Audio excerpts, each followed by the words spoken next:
Thank you. Good morning and welcome. We are going to call to order the special meeting for the Akron Public Schools Board of Education for Saturday, August 15th, 2020. Roll call, please. Dr. Akbar? Here. Mr. Alexander? Present. Ms. Autry? Present. Mr. Bravo? Present. Dr. Hall? Aye. Mrs. Mansfield? Here. Mrs. McKittrick? Here. Thank you. All right, and if we could all mute, we'll handle the Pledge of Allegiance. I pledge allegiance to the flag of the United States of America and to the republic for which it stands, one nation, under God, indivisible, with liberty and justice for all.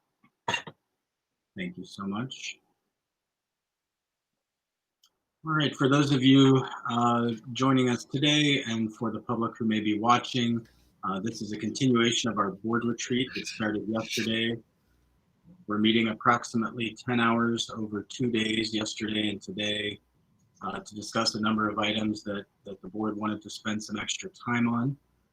So today we are more discussion and some vision and strategic planning exercises.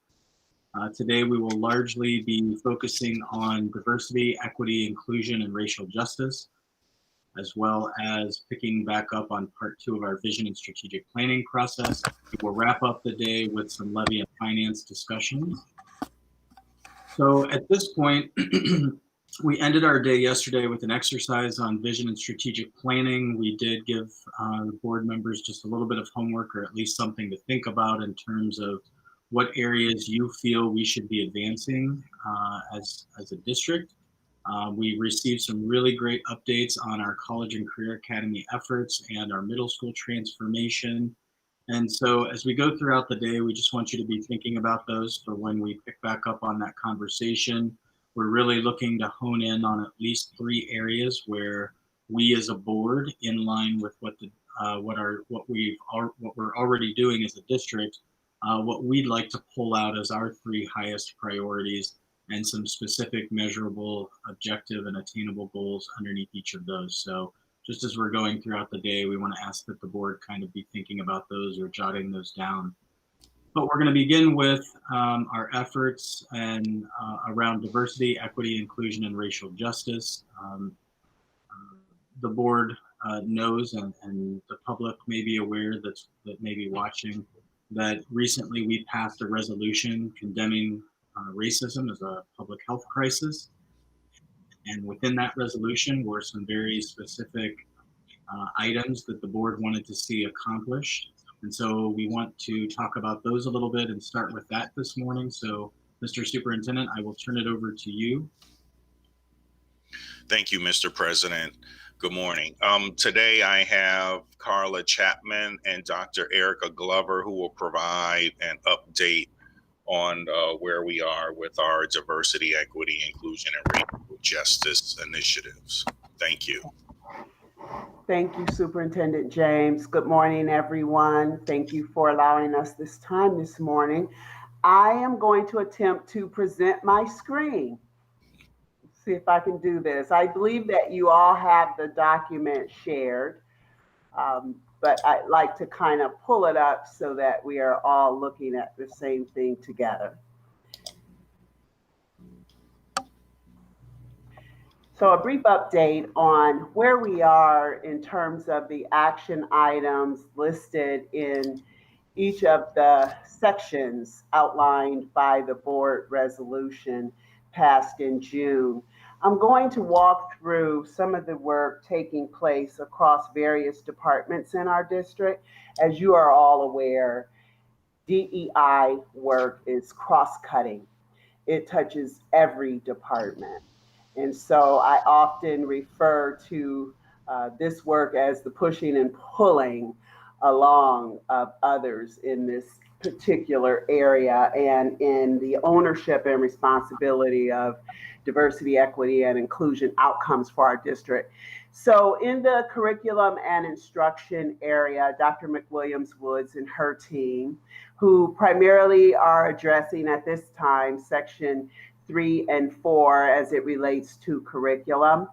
Karen Gijic has pulled together a team of educators who are looking at curricular goals that include the following: vetting curriculum options, including the Facing History and Ourselves curriculum, which provides a back to school toolkit for teachers that gives them the information they need to provide activities that build upon each other and support all the prerequisites around race, diversity, and inclusion in curriculum.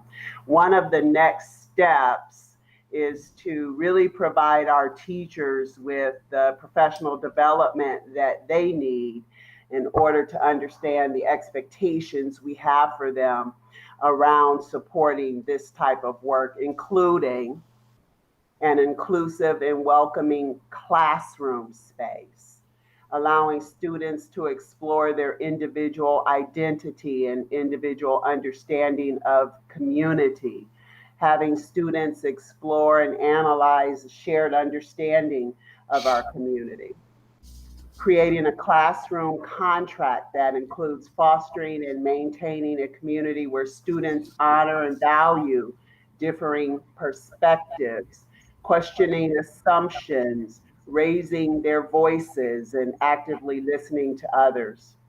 We want to analyze primary sources, including disciplinary literacy around diversity in our country's history that lends itself toward a greater understanding.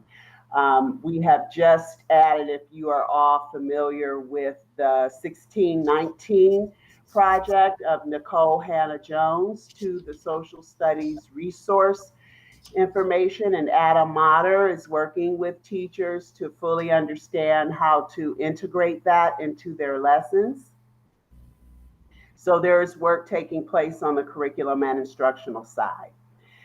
Moving to training, there's a section 5 in the resolution related to expanding training where it's not already existing. We have 11 diversity trainers in our district now that we've been developing over the past 3 years.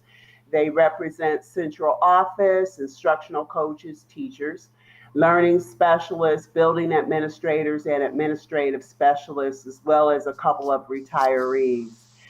These folks have been developed over the past 3 years in their cultural competency, disrupting poverty training, lead diversity certification, trauma training, the certificates in training and development from KSU, the Racial Equity Institute, dialogue circle facilitation, and coming soon, the racial equity dialogue training developed by Everyday Democracy. Some of the 11 have many of these, some have a few, I have all of it. So we want to be sure that our trainers are fully equipped to deliver this kind of information in our sessions. 2.5 years ago, the superintendent mandated 100% of new hires to undergo a 6-hour professional development session. We are continuing that again this year. To date, there are 95 new hires. There are 12 sessions that will be offered between August 17th and August 21st. So we're going to be busy providing that cultural diversity, cultural sensitivity, and humility training between August 17th and the 21st. We are right now developing school-based sessions that address specific areas as identified on school improvement plans. So principals reach out and they talk about and inquire about whether we can deliver training specific to their building needs. And this year, several buildings have already come forward with a request for implicit bias, microaggressions, and racial equity series training, IPS in particular, David Hill, Bookdo. So a number of schools have already reached out. What typically happens is when a school comes forward with requests, training sessions happen, other schools start to come forward in that. Because all of our schools have climate goals in their school improvement plans, this usually relates to the type of training that they want their staff to have. Wanted to share too that our team is one of the diversity training resources at the ESC of Northeast Ohio. We typically provide 5 to 6 full day training sessions at the ESC. 2 are already scheduled for this coming school year, with more as they develop their own virtual delivery of professional development.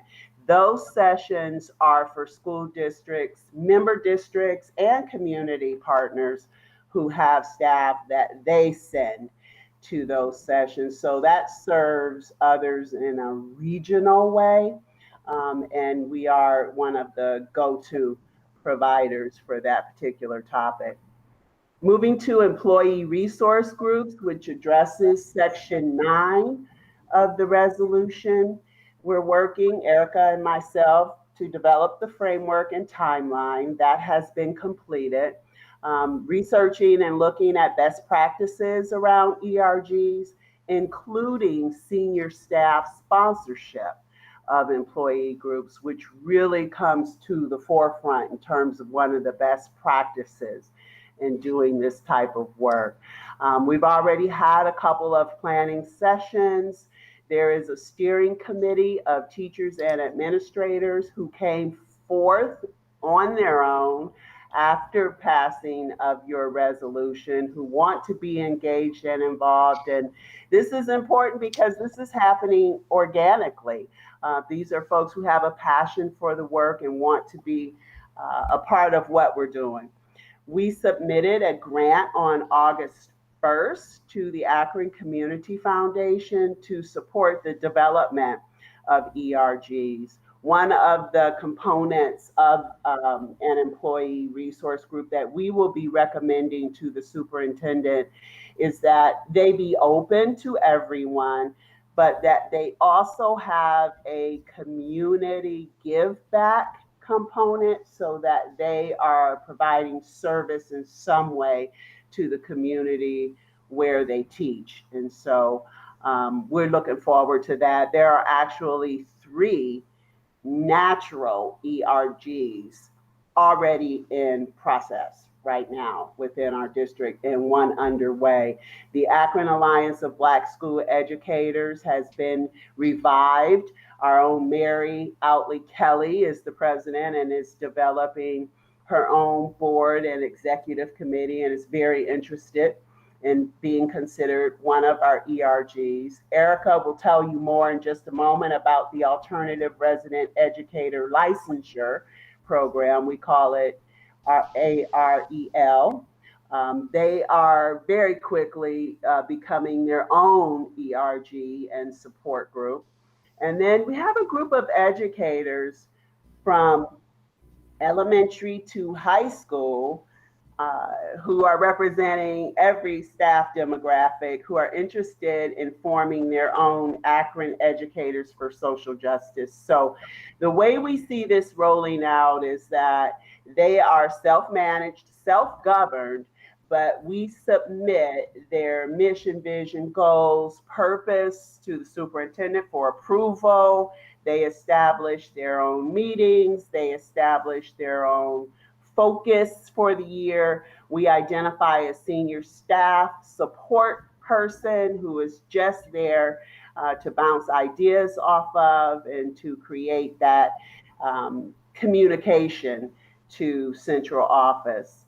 So we're very excited about what's happening with our ERGs, and happened very quickly, I might add, and very organically.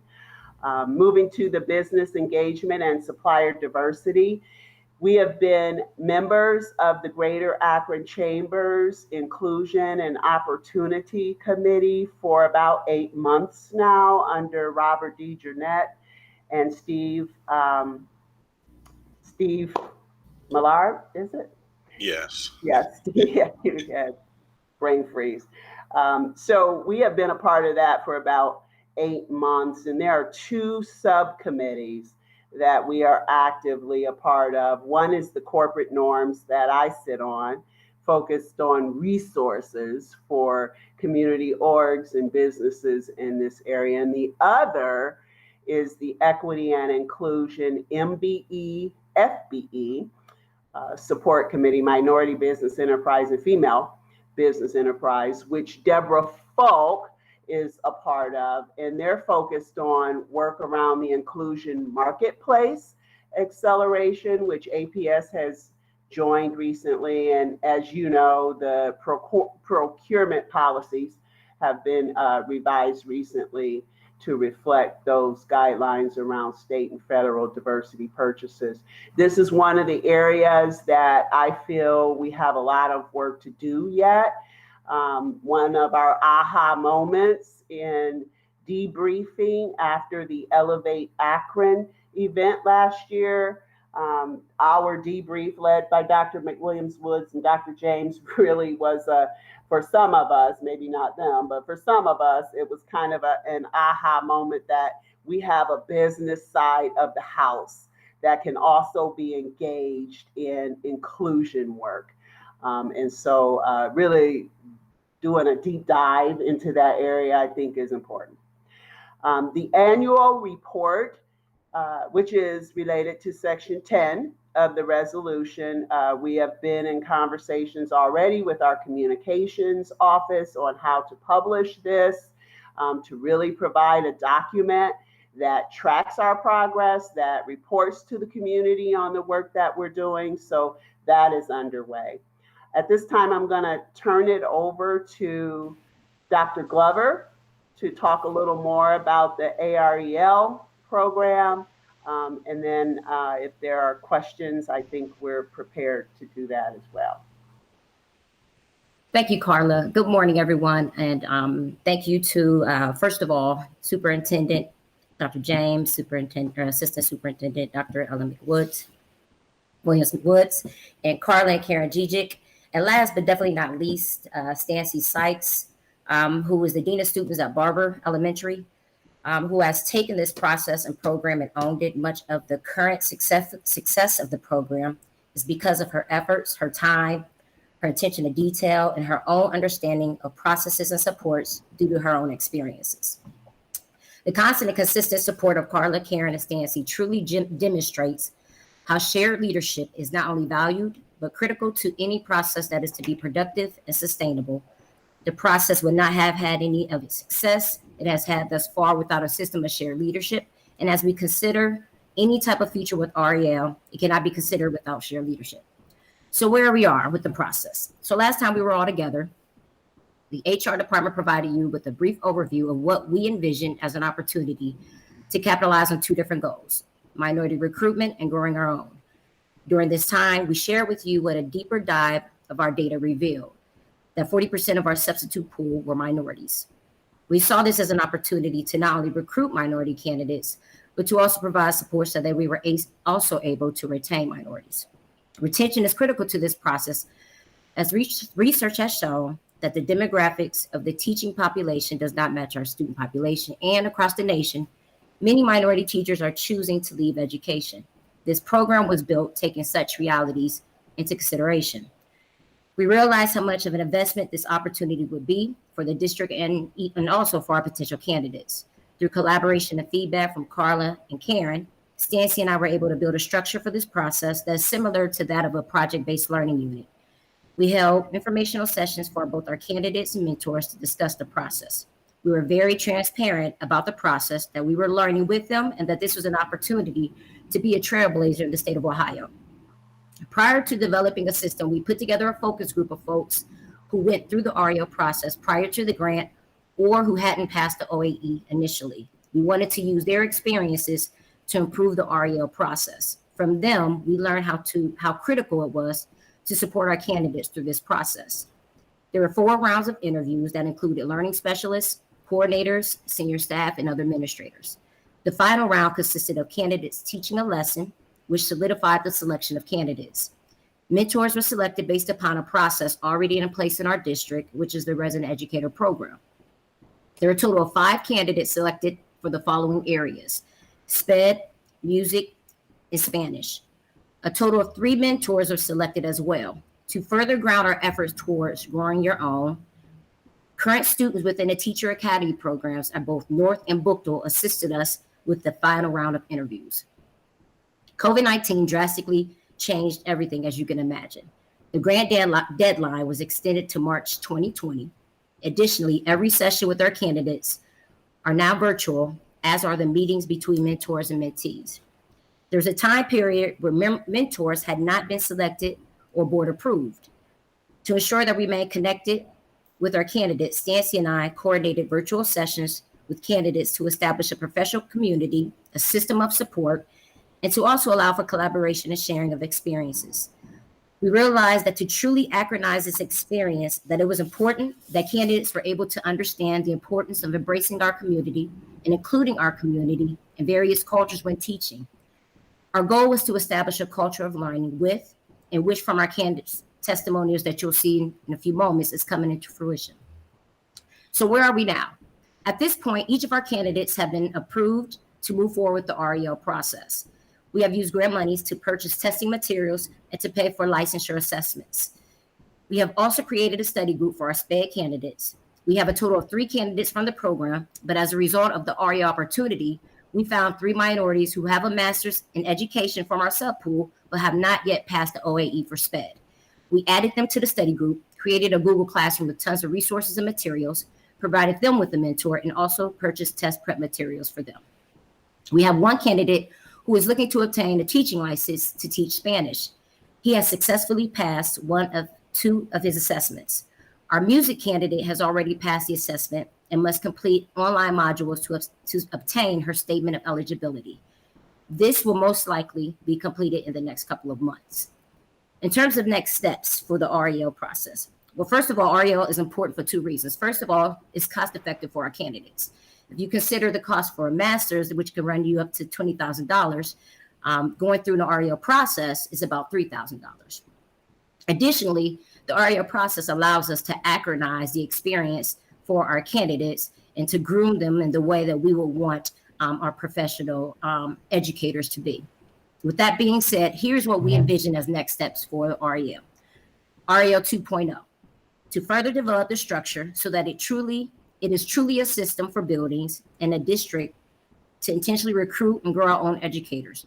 We are at the beginning stages of designing a structure that we would hope will financially support this process outside of the Human Capital Grant. Similar to our Aspiring Principals Academy, candidates would also experience teaching in real time. Critical to their success and sustainability to a program such as this requires support from our community partners and organizations. Next, development of the REO ERG. We're in a process of building a community among candidates so that the ERG happens organically. We are intentionally bringing in guest speakers who have shared with candidates the importance of supporting each other as well as others within the surrounding community. Our next couple of sessions will lead candidates in understanding their role in helping those who follow them. Through facilitation and collaboration, we are working to develop the structure of an ERG with candidates' input. Our next session will include candidates sharing their learning experience, recent or past, within cultures and communities that are different than their own. This is a key piece embedded within ERGs, where community engagement is critical and also very relevant to our current times and teaching approaches.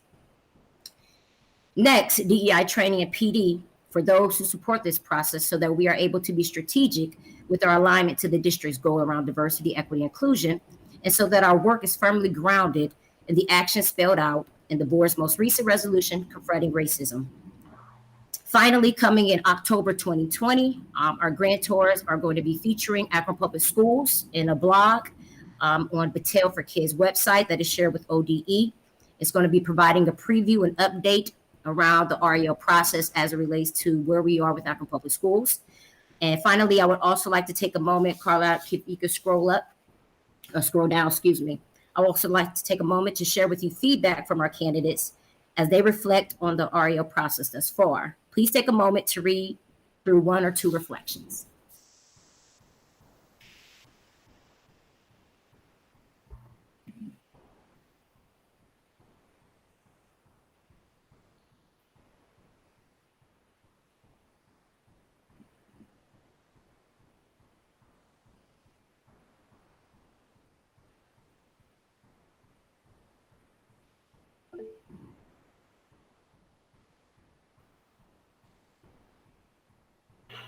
Thank you. And Dr. Akbar, I will go to my email and take care of that.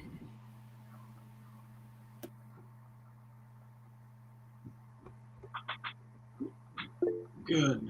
Thank you for the update. I'm sure there are probably questions, and I guess before we get to those, for any of the public that may be watching, it probably is good just to review.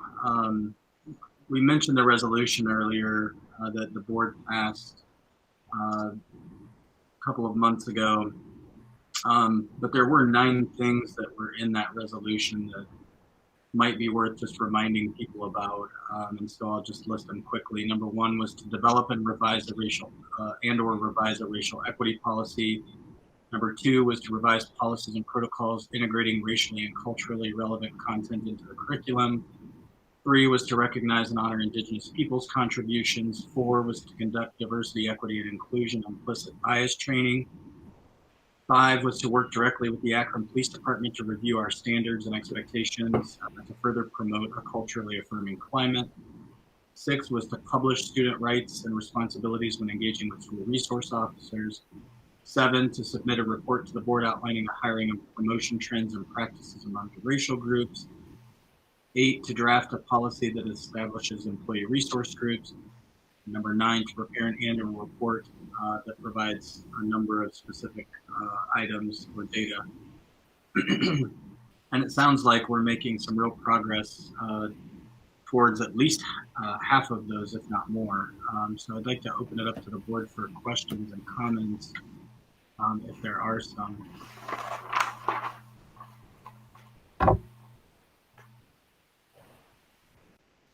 Go ahead. Yes, and good morning. Thanks for the presentation, Carla and Erica. Appreciate the work that you guys are doing. I think it's very, very important. But my questions actually are for Dr. Glover. You mentioned that we have how many candidates or staff do we have in the OAC SPED cohort? You mentioned 3. Are there more than just the 3, or just those 3 individuals? So 3 are specific to the REL process that the grant is supporting from the beginning to the end. They don't naturally come, they don't have a degree in education. So that's an alternative pathway. That's what it stands for. But we also found 3 subs in our pool that have masters or degrees in education, but struggle or have not taken the OAE. So we've combined, because some of the grant dollars, we are able to purchase materials. So we've combined those 3, total of 6 groups of SPED folks together to create a study group or a cohort. Okay, great. Okay. And then in this system, I think this is talking about teachers, correct? Correct. Okay. Are we going to have something similar to this here to deal with going into seeing how many people will be administrators or could be administrators? So I know that we do have, for example, the Aspiring Principals Academy or Aspiring Leaders Academy. We have programs in place that allows for teachers who are interested in becoming administrators to go through a pipeline that's similar to this. There is an alternative principal route to education. I'm not familiar with that, but that's definitely something that we can look into. Okay, yeah, because I think it would be nice to have a program similar to that will allow people to get into upper administration. So you're taking those people who may be principals and so forth, that they could possibly be moved into a program like that to be in positions maybe such as yours or such as, other individuals who are upper administration. So I'll just ask that question. Thank you. Appreciate it. Thank you. Ms. Mansfield. So on a teasing note, I'd like to congratulate you both for creating a whole new set of acronyms that are hard for us to keep track of. I'm sitting here going, okay, wait, I heard her say it, but I got to look back and see what that meant. God love educators, because we do create some serious acronyms. Yeah. It is something. So just want to give a shout out to, first of all, the superintendent on his leadership for starting this, before the board had even asked. This was something that we'd actually been working on in the past years. I know that Dr. Glover has given presentations to instructional policy, and we really love this update. This is great. I did give your both of your information out because I've been asked a few questions about what are we doing during this time. And so if you do get some emails and they mention me, it is true. And also, I wanted to give kudos for the Aspiring Leadership Program. If the newer board members haven't had a chance to see what that's all about, I would encourage them to do so. I think that's very helpful. I love the idea of growing our own. All right. So there's a lot of us at the table who moved in here, right? But there's an awful lot of us that are Akron Public School kids, right, on this board even. And so the idea of having teachers who've walked these streets, who've gone to these stores, who love the kids because they were these kids, that is so inspiring to me, that to know that we're going to be getting more and more of that. You know, I stayed here because of that. We could have left and moved to suburbs, or we could have left and gone to other cities, but it meant a lot to have that connection. And I think as a city, the city should embrace this too, because by doing that, I think that we create that anchor to our community with our school. So thank you for what you're doing. I think it's so important. Thank you. Thank you, Mrs. Mansfield. More comments? Bravo, if I can just mention one thing, just to expand on what Mrs. Mansfield said about we actually have 4 types of programs for the administrator, grow your own, that Mr. Alexander was asking about. We have a program for our own staff to be in a cohort on our own campus to get a master's degree, that we tap people and help pay for their tuition to go through a master's cohort to get their administration. Then we have a second program called the Inspired Leaders Program that takes people who already have a master's degree, but it wasn't in administration. And we can go recruit and tap people there too. And we help pay for their tuition to go back and just pick up the coursework needed for the administration, the principal license, basically. And then we have a mentoring program for people as they're going through those. And then the fourth thing that Mrs. Mansfield just mentioned is the Aspiring Leaders Program, which is that tapping people who have their license or soon will have their license, and they actually get to do a year-long internship, and we can really then groom them and mentor them into the principalship, and that's a year-long program. The superintendent established that, I think it was his second year as superintendent. He really focused on growing our own administrators so that we can focus on making sure that they're kind of that APS enculturation and what we want, rather than just kind of passively hoping that the universities prepare. Diversity has been a significant piece of that. But as Dr. Glover has said, that, recruiting early on to making sure there's not a lot of candidates going to the universities, that's a huge issue at all of the universities and College of Education. And so that's why we decided to grow our own. The more we can diversify our teaching ranks, and the more we can diversify the administration through these internal processes. So it's kind of it all is connected as a pipeline. Right. And I have a question on that too. Out of those individuals who are in those groups, what is the makeup of those?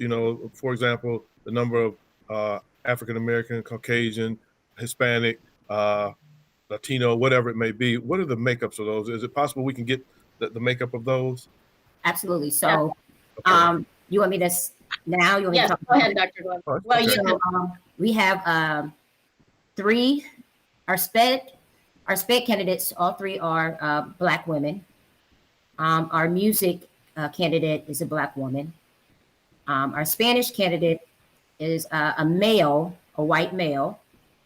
And then our 3 folks who are getting supported with OAE assessment are all Black women. Okay. All right. Thank you. Mm-hmm. Dr. Hall, I believe you had something. Yeah, thanks, Mr. President. I appreciate it. I just had a mix of comments and questions. First, again, would want to echo the earlier conveyed sentiments of my colleagues and just say that I really appreciate the robust presentation and thank you for all of your hard work. I know that that resolution laid out, it was probably at least moderately ambitious.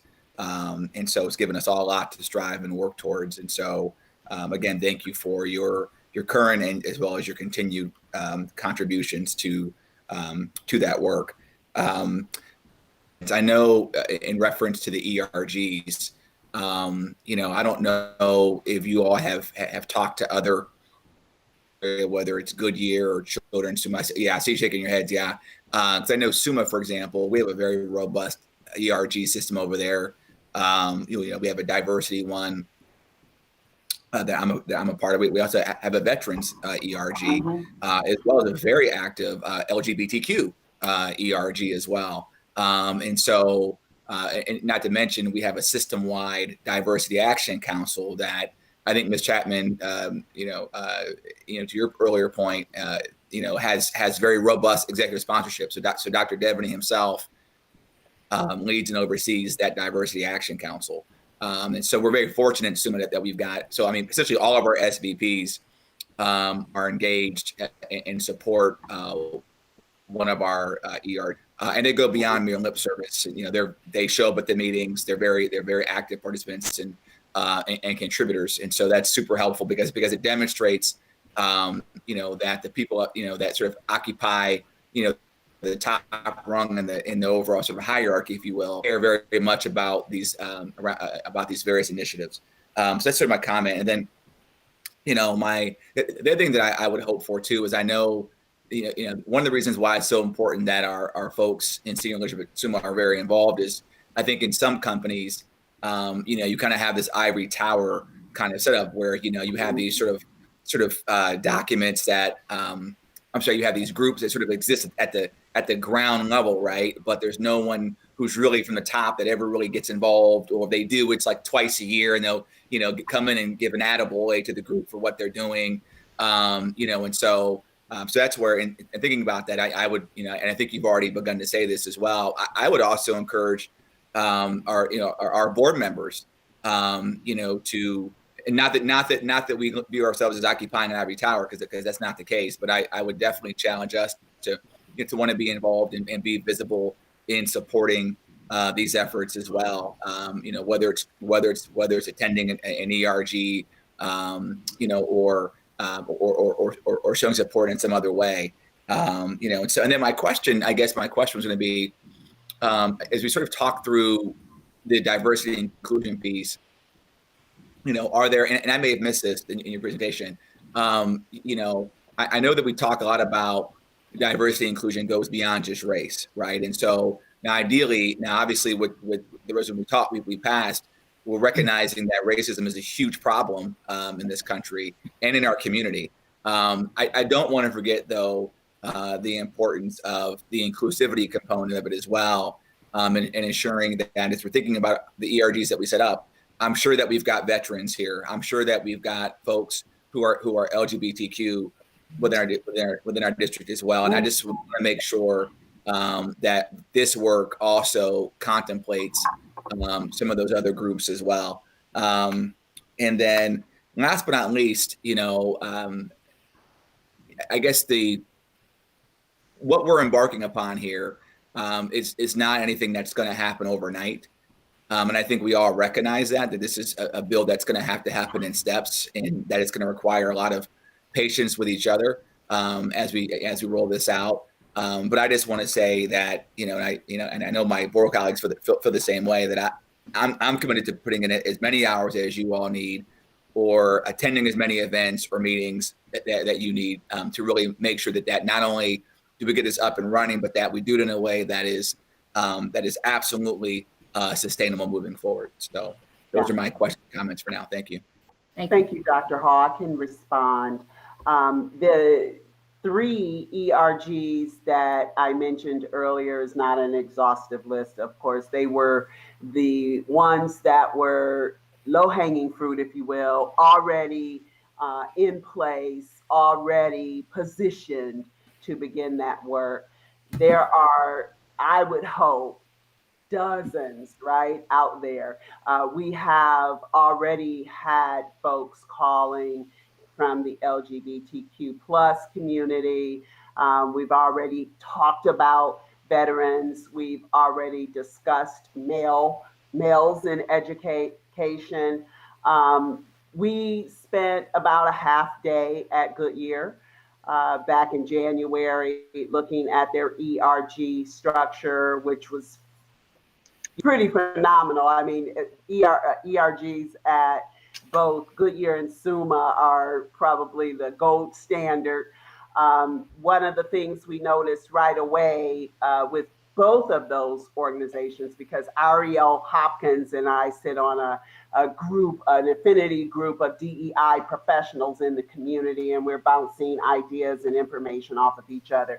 One of the things we've noticed right away in our conversations, Dr. Glover and myself, is that they have a tremendous amount of support, right? And an infrastructure in place to support those ERGs. So it's part of the conversations we've been having with the superintendent about putting the necessary supports in place. I think that executive sponsorship is critical in everything that we're reading, kind of breaking down those silos of communication between staff and senior leadership is a really important component of that. It doesn't happen overnight, but I think we're really committed to this work. And the one thing I would say, if anything, is that that concerns me the most is really ensuring that ownership exists across our divisions and departments, and that everything we do, right, is sort of examined through that equity lens. You know, I talk a lot about those key questions we should all be asking ourselves when we make decisions. Are we ignoring or worsening existing disparities? Are the voices of those most impacted by a decision at the table? Are we ensuring that initiatives are sustainable? So I think that equity lens is important. I've been in conversations with the superintendent on our plans for a racial equity series for senior staff. And Dr. McWilliams-Woods has been working with us from the very beginning on developing content for that and identifying providers. So I think that too is another very critical piece, is that our senior staff leadership are also receiving the training and information and opportunities for self-reflection, because that's really at the individual level. DEI starts with how much you are aware of your own practices. So I am total agreement, Dr. Hall, with what you said, and we definitely have all of those things on our radar. Appreciate that. I just have one quick follow-up to that. You also kind of outlined the trainings as well that are meant to really have an impact in the classroom, and definitely appreciate that as well. The one thing I would say in reply to that is, one of the ways that can have an impact in the classroom as well is, and you mentioned this as well, in viewing things through the equity lens, and I think also how we grade our students. So equity and grading is an area that is getting a lot more publicity, and there's a lot more research. I know that several of us attended an SBA in DC last fall, and found it. Earlier this year, really found those sessions, myself included, came away really on fire and a zeal to bring back those conversations back to APS, and really start talking about how we can, whether it's piloting equity and grading at various schools or in various classrooms, That's the one thing that I know that I have a burning desire to see us do some work in, as well as because again, to your point, I mean, all the things you talked about, as far as those trainings and things and the things that they should do, one of the results of that is that we should see information of how we evaluate our students, not just socially and emotionally, but also, how do we determine, what a student's letter grade ought to be, in a classroom, right? Are we grading on improvement? Are we, again, there was I could spend a half an hour talking about it. I won't, but there were just some really great books, articles, and sessions, that several have been exposed to. And so again, I just would love to be a part of those conversations and, as we move forward. So thank you again. Thank you. Thank you. Dr. Akron? Does anyone else have any questions? Because I have a lot. I've been marking them off as Derek was asking. So I want to give other people opportunity because I don't, Ms. Autry, go ahead. Yes, thank you so much. Thank you, Carla and Dr. Glover and your entire team for all of the work that you're doing. Is so important. My question is a quick one, and I probably already know the answer to this. Just in light of our recent resolution and all the work that is apparent that you're putting into this, do you anticipate and see a need for more staff in your department? Oh boy. Well, answer that. We've had these discussions. I think that as we elevate this work and we continue to focus across departments, I think that there could very realistically see additional support at the HR level, additional support at the C&I, curriculum and instructional level, because again, these are cross-cutting strategies. And I don't know, Dr. James, I've shared many times, it doesn't just rest with me or Dr. Glover. It really needs to be owned by everyone. I can save you here if you want. Please.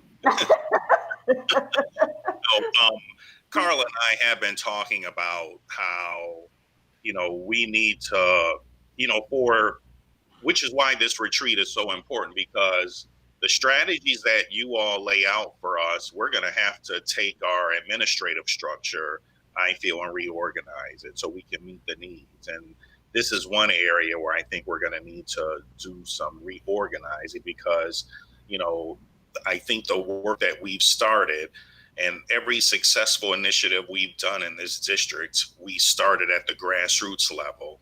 Then we would reorganize so that there's some ownership, and ownership has to be across the board, but you still need someone to be the caretaker of it, and getting it fully implemented. So I most likely will be coming with some reorganization and how we can do this work more effectively and make sure that it's vested in the right places in the organization. And Carla's right. There are some parts of it that are in HR, but I think it needs to be elevated, maybe potentially to its own department that touches all of our others, because there are aspects of this in purchasing and hiring, and then also just people development, not just, educators, but all of our employees, including our food service, custodial. This is an all employee issue. So you can look for some proposals from me as we go deeper into this on how we can organize it.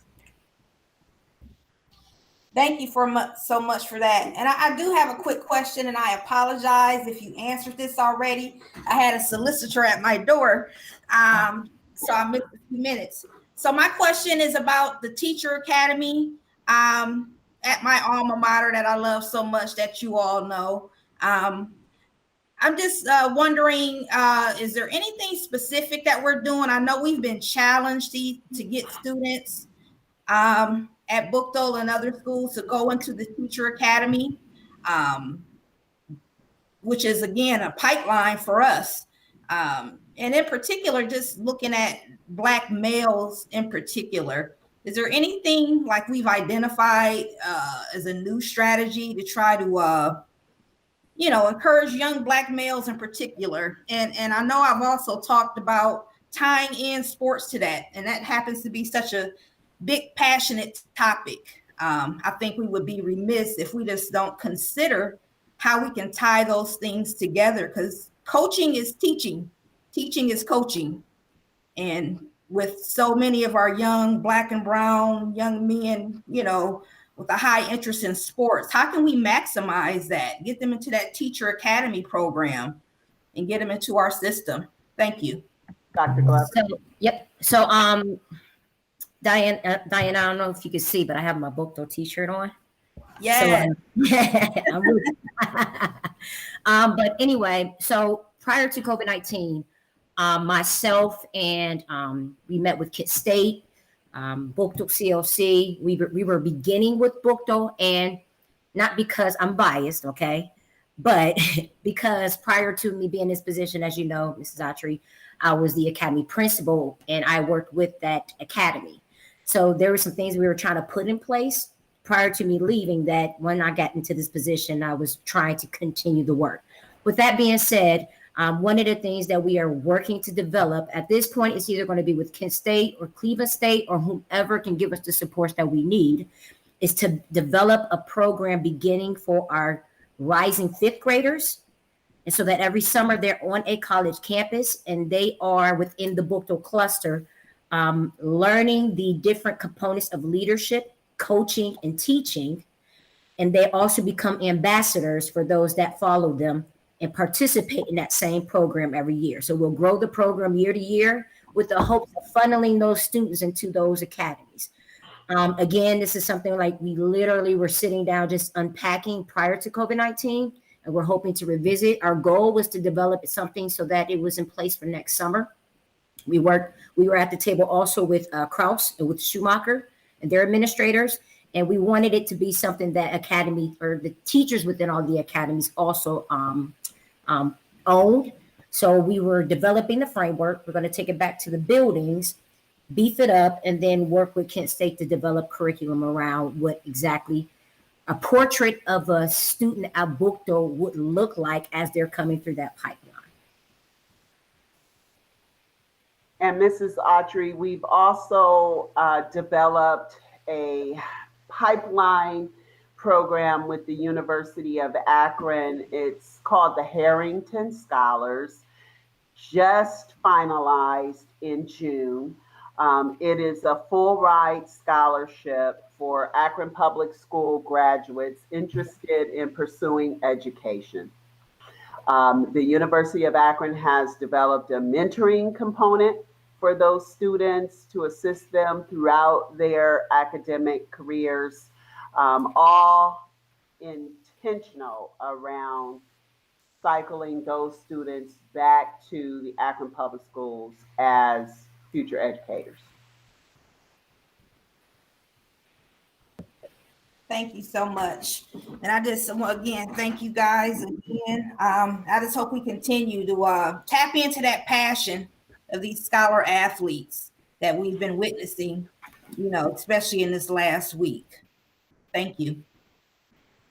Thank you, Ms. Autry. Dr. Hall?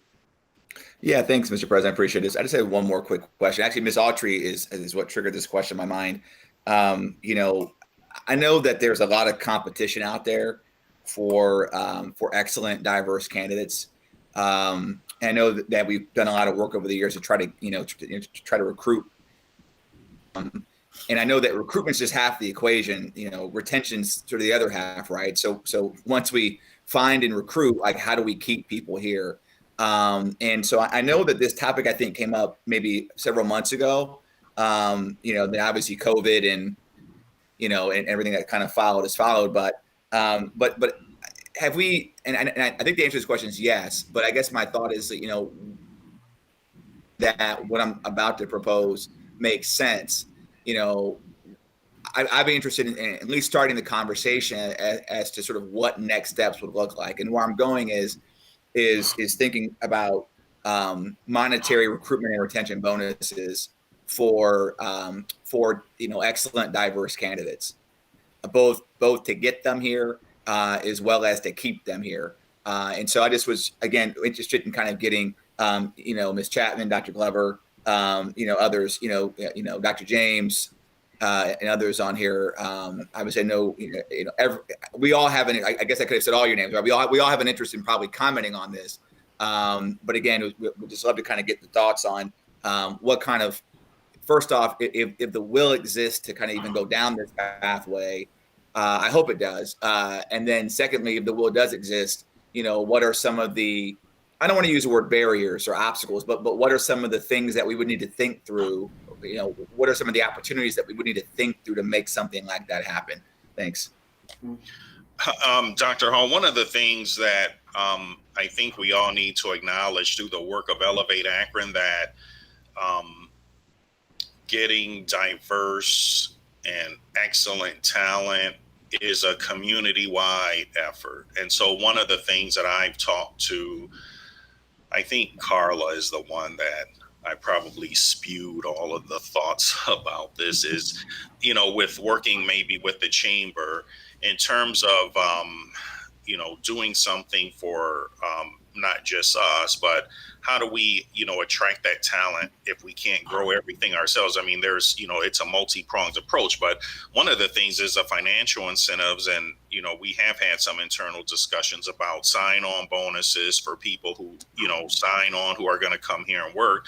But then the other one is, I think, working with our, business community, our banking industry. So like if people come here in addition to a sign-on, maybe they get, if they're moving from out of the area to this area to live and work, that there be some advantages in terms of their, home loans or discounts and things like that. And make that, I think if it was where all of our institutions were combining with that and maybe work through the chamber, that may be just another way of adding some value to the prospect of people coming to this community to live and work and help the community grow. Because this is really, it's a community-wide problem. I think this whole talent piece, whether we're developing our own or trying to get that talent to come in from other places. Mm-hmm. Yeah, thank you for saying that. I appreciate it. I know that Mr. Bravo and I go back some years to a group called Torchbearers that I think many of you are probably familiar with. And I was on a committee that started during my time there called the Talent Acquisition and Retention Committee, the TARC Committee. And I know that this was a topic we talked about even then. It's probably been 8 years ago, Mr. Bravo, I would say. And so again, to your point, Dr. James, maybe part of this is trying to engage, I think, through how we engage those folks, with organizations like Torchbearers and some others, because again, a lot of these folks would ostensibly be young professionals as well. So maybe that's an additional kind of tie-in to help them garner some initial networking and support for once they get here. So, and I know that committee's done some of that work over the years as well. I don't want to sell them short, but to your point, thinking about it through a community connectivity lens. Yeah. Thank you. Thank you, Ms. McKicker. Thank you. Very quick question. I was wondering, well, this is a big wonder. I'm assuming that we'll find a way to tie some kind of signing bonus into minority teachers, but then is there a way to tie those signing bonuses into a commitment where they would be placed at specific schools where they would reflect the minority population? Thank you.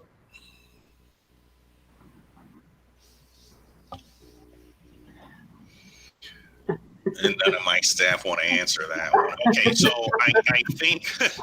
I think in terms of giving signing bonuses before people, as part of their hiring process, I think we could do that. but tying any kind of compensation to their assignment will have to be, I'm pretty sure, negotiated with any particular union that would cover that staff member. Okay, thank you. Mm-hmm. And just that, I know Dr. McWilliams-Woods has done some work. I can't remember what was the grant under the President Obama administration. We developed a think tank on teacher incentives and learned a lot at that time. Rise to the top. Race to the top. Yep. Dr. Akbar? Yes. So thank you both for presenting today. And even Dr. James, he and I had a conversation previously about the whole incentive process and how we could make that happen.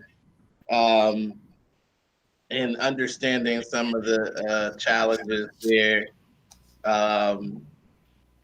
understand them. But I think it is, as he pointed out, something that we definitely should at least look into. How do we attract more diverse candidates to our district? I shared with Dr. James. I don't know if I've shared with anyone else, but after I received my teaching license and was on the market for roles, I got an offer from Baltimore. I think it's Baltimore County Schools or something like that. And they gave you a bonus for teaching in a Title I school, plus the subject that I was teaching in, as well as for me being a Black male. So I had 3 different bonuses. And when you added all that up, it was somewhere around like $48,000. Now, as an entry-level teacher, $48,000 sounds pretty good compared to what most of our teachers got. And this was 2006. So obviously, even back then, it was even better than now. And so I just wonder, I know we can't do all of those stackable type bonus or incentives, but I think that it is important that we think of it. So I have quite a few questions, and I'm sorry if this is not an inquisition, so I'm really just trying to gather more information as Bruce and I are putting together the equity policy. So I have my thoughts that we've shared about the equity policy, both the equity policy that we're looking to revise and the racial equity policy that we want to develop. And I'm overlaying that with your presentation and just some thoughts that I've had, and just want to get your insights as the district's experts. So one of the things that I was thinking about while you were talking, Carla, about the training is exactly who goes through training, and is it always upon request, or is there a training requirement? Is that requirement just for teachers? Or as Dr. James mentioned earlier, so maybe he's already going in this direction, but are we also looking at training for our nutrition workers and custodians and every level of the institution? So that's how I wanted to gather more information on that. Yeah, so we have mandatory training for new hires, regardless of their position. If you are in a new position within the district, instructional position, support positions, so counselors, psychologists, tutors, ELL, English language learning staff, they are required to participate in training. Buildings, because of their climate goals, usually request trainings. And then the secretaries, bus drivers, educational assistants are on a cycle. And so they receive training, and updated trainings on an annual cycle so that we're hitting all classifications. Now, I'm a trainer, I'm a diversity trainer, as good as I think I might be in it. I am not a proponent of sit and get, train, and then everybody's competent. The research says that, you provide training, you grow in understanding and awareness, but it is really the coaching, the mentoring, and all of the other supports that we provide in our district that really matter. So, we would want to be beefing up the supports that we have in place in terms of our mentoring, coaching, and supports of staff. I appreciate you speaking my language. It was like a song. I really appreciate that. So the other question I have is around the ERGs. As the policy, the Legal Contracts and Policy Committee is looking to put together a policy to support and structure the ERGs. And I think what we would like from Dr. Glover and Carla for you to help us do is provide us a suggested structure for how the staff would like that to come about. I think that us receiving that sometime before like October might be helpful, as that will be on our list of things to start working on in one of our next 2 meetings. So I just thought I would put that out there as something that we would like to receive. Because we think that again, I haven't talked this through with everyone, but just in my conversations with Mr. Alexander, we would like as much of that policy to be employee driven as possible. Yeah, we have that, Dr. Akbar. We have a draft that we have working right now on structure. So we'll get that to you. Okay. Thank you very much. And then a few points, but one of them is diversity training, hiring and the hiring trends. And that was one of the 9 actions. I'm wondering, is there a status report on that? And I don't know who answered that, but. So we'll be able to have that specific data hopefully next month or so. There's a process that's in place in terms of obtaining that data for the reports for the new hires that we have for this school year. So as soon as I'm able to get that data, I'll get that to you.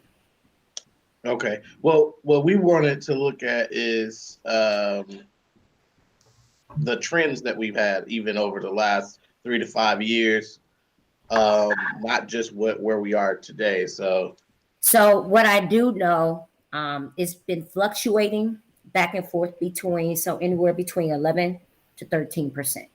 Last year was around 10%. So it's been fluctuating over the last 3 years in between 11 to 13%. Okay. All right. Well, if we could just get the data on the trends, which is around who applies for each classification position and who actually gets hired, I think that would be great. That would also help us. And then there was a few times when the word minority was used. I just want to, again, if I want to sing my song for a bit, I just want to continue to impress upon everyone to eliminate the minoritized language from their lexicon and begin using more inclusive language that elevates everyone, to as close to the same plateau as possible. And so there's many different ways you could do that. One of them just by saying diverse or what have you, but there's other ways you can incorporate that, and I'll leave that to you if there's other ways you want to classify it. But the word minority definitely should be removed from all of our lexicon as well as our policies and everything. So then Dr. Glover, then I only have one other thing to say after this. So, but there's a few things embedded in it. But when you talk about the ARELs and that program, can you share with me a little bit more about how can we support the growth of that program? Because you talked about there being 3 in the program for SPED and 3 additional that you worked with. And then when you and Kathy and there was a few other people presented to the board pre-COVID, I don't even remember when it was, but because everything after COVID kind of blends together. But pre-COVID, you came and presented to the board, and you mentioned that there was $50,000. At least when I went back to my notes, that's what it said. So if any of this is wrong, please correct me. But $50,000 grant that you received, and you were working with 5 individuals who were in different classifications, like substitutes or what have you, maybe get their license. And it was a one-time, 1-year grant that you received. So when I'm thinking about everything that you shared, which I'm like almost in love with, how do we further grow that program and support it from the board's perspective? So that's my question. Well, when I think about college and career academies, and I think about the partnerships that we have as a result of college and career academies, there's been conversation with specific buildings around tapping into those partners that might be able to support candidates who buildings would want to see in certain positions as a result of this option. So I know the chamber has been done a lot of work across the city of Akron in terms of diversity recruitment. I think that this is a prime opportunity to tap into that system to be able to utilize our community partners to help us grow our own educators. So if you have, and this could be a reach, right? But if all possible, if Huntington Bank was able to support a candidate through the process that is housed out of that specific academy, then that would be ideal. Okay, I appreciate that. And I think that as a board, based off what I'm hearing, at least for myself, so I'll speak for myself, but I think that I'm pretty impressed with the program and the support structure that we're having in place to give people alternative license. And I would love to see how can we as a board or even administration put some skin in the game and support that program even further. Thank you. I agree. Thank you. Yeah. And so my last question, Dr. James kind of hinted to it, so it might already be thought about, and maybe it's not even a question anymore. But I really think. Hold on one second. Sorry, my dog is crying. I don't know why. He wants me to pet him or something. But I'm sorry. So my other question has to do with how do we institutionalize diversity, equity, and inclusion across the district, across the system? And, you know, as the 2 resident experts, I'm really interested in understanding more about, you know, how would, at least an idea that I have, elevate your work. If we're thinking about our equity policy, we've talked about having a district level, a board level equity committee that worked alongside with a equity policy named chief diversity officer type role. How would that elevate the work that you're doing? Or do you think it will keep it the same? I guess I'm just wondering if we're on the right track. Dr. Akbar, Dr. James has my thoughts on that, so I'm going to defer to him. You are correct, though. Elevating the work is important in terms of accountability. And the way this is done is, through the policy, the superintendent's job is to create the guidelines and the infrastructure and bring those things to board, for approval in terms of funding, in terms of approving staff. So those are things that, Carla, Dr. Glover, and I, and other folks on senior staff, are working through. Yeah, I appreciate that.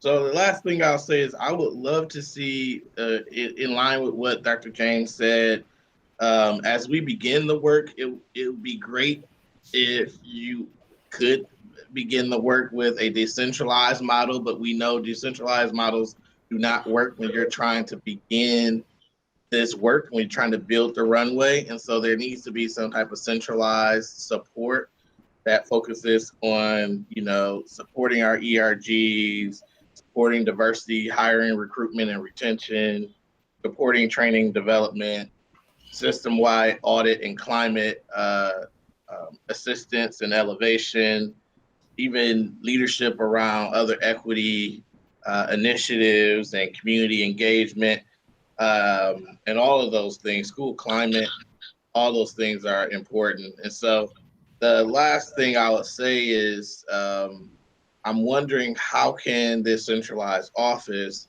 also, and maybe even in Dr. Glover's role, support the Become Scholars? Because one of the issues that I've noticed, and I don't think it's to a fault of anyone, so I'm not faulting anyone, but one of the things that I've noticed as a person who I've worked with Become Scholars for years is that many of them don't get hired.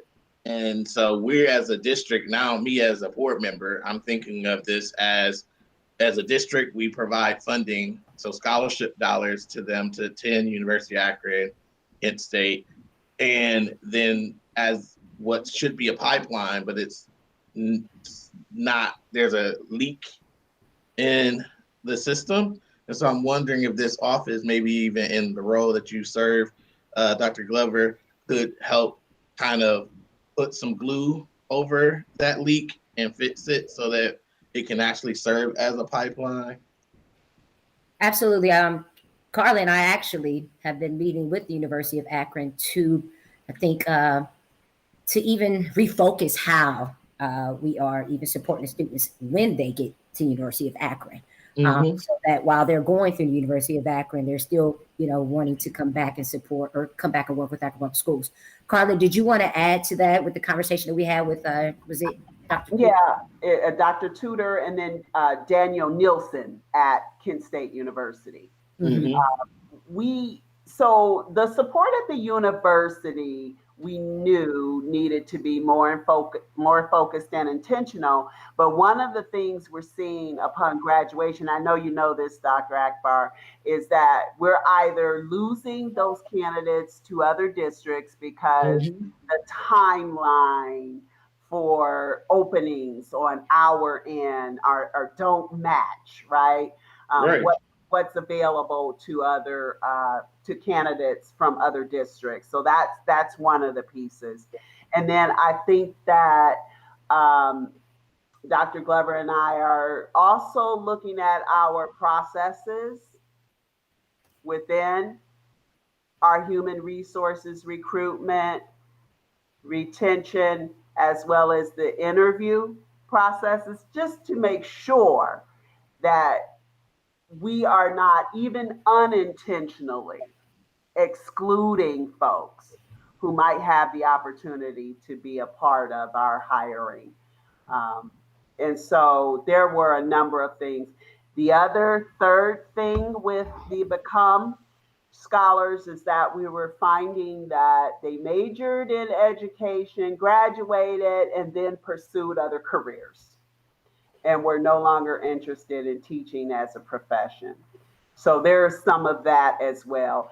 even on the front end of receiving the COM scholarship dollars at graduation from high school, we found that a number of them had switched their majors after entering the university. So there are a few things that we really need to tighten up. And I think a lot of it has to do with that, again, that mentoring, coaching, and support that folks are getting all along the way.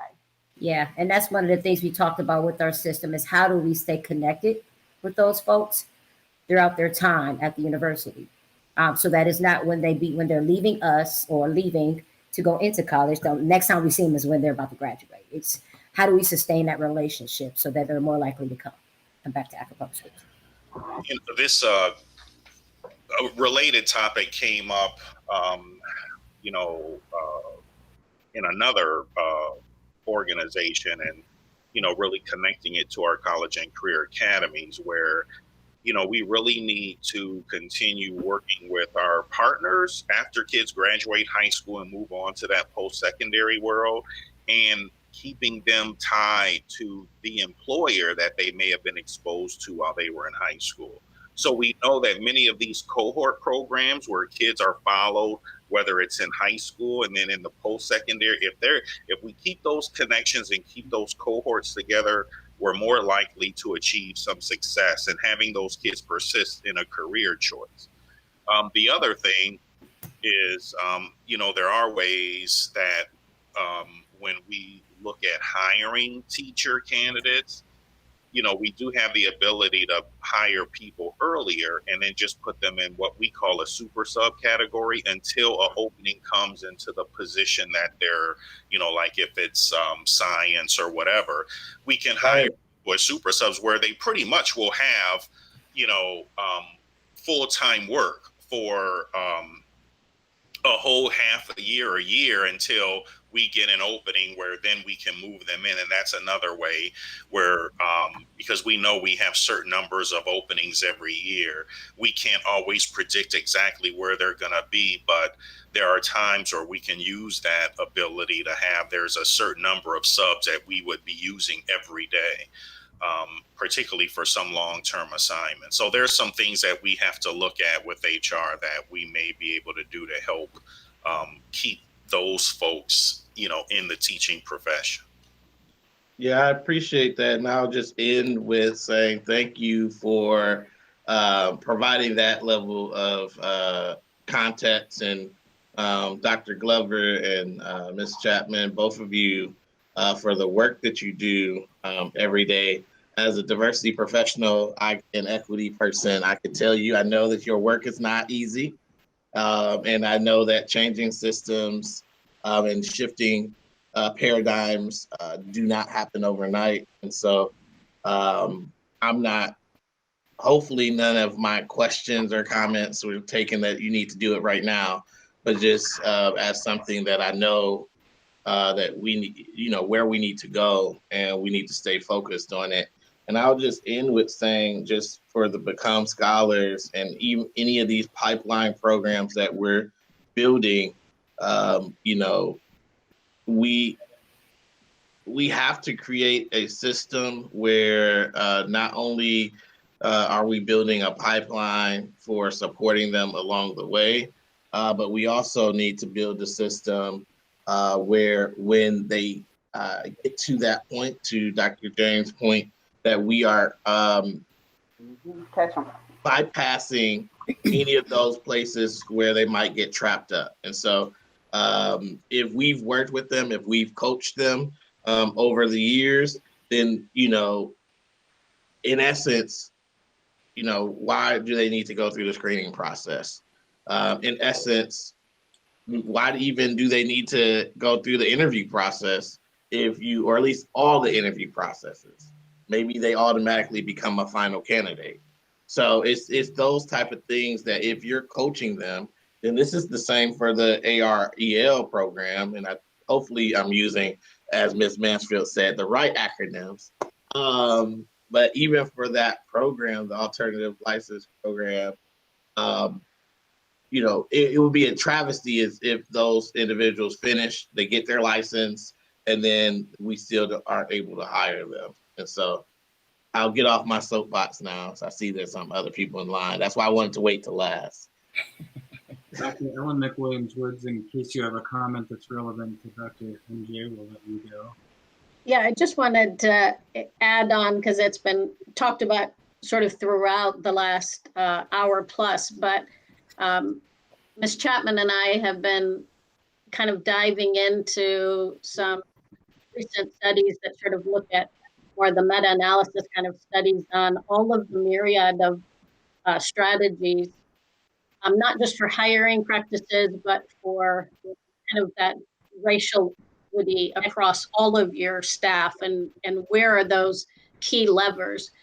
And the studies kept coming back to sort of one of the major strategies is that high level, like Dr. Hall mentioned, SUMA's Diversity Action Council, but which Ms. Chapman has, teams around that, but elevating it, that system work of elevating it to the CEO level, superintendent kind of level, but not, the nuance was not having them decide the strategies that get kind of pushed down and imposed on everyone, but requiring all the departments and teams to identify the strategies, and then that monitoring piece, or the monitoring and accelerating and pushing piece. So I know we're talking, we're going to be talking about the strategic planning pieces and the role of the board committee versus,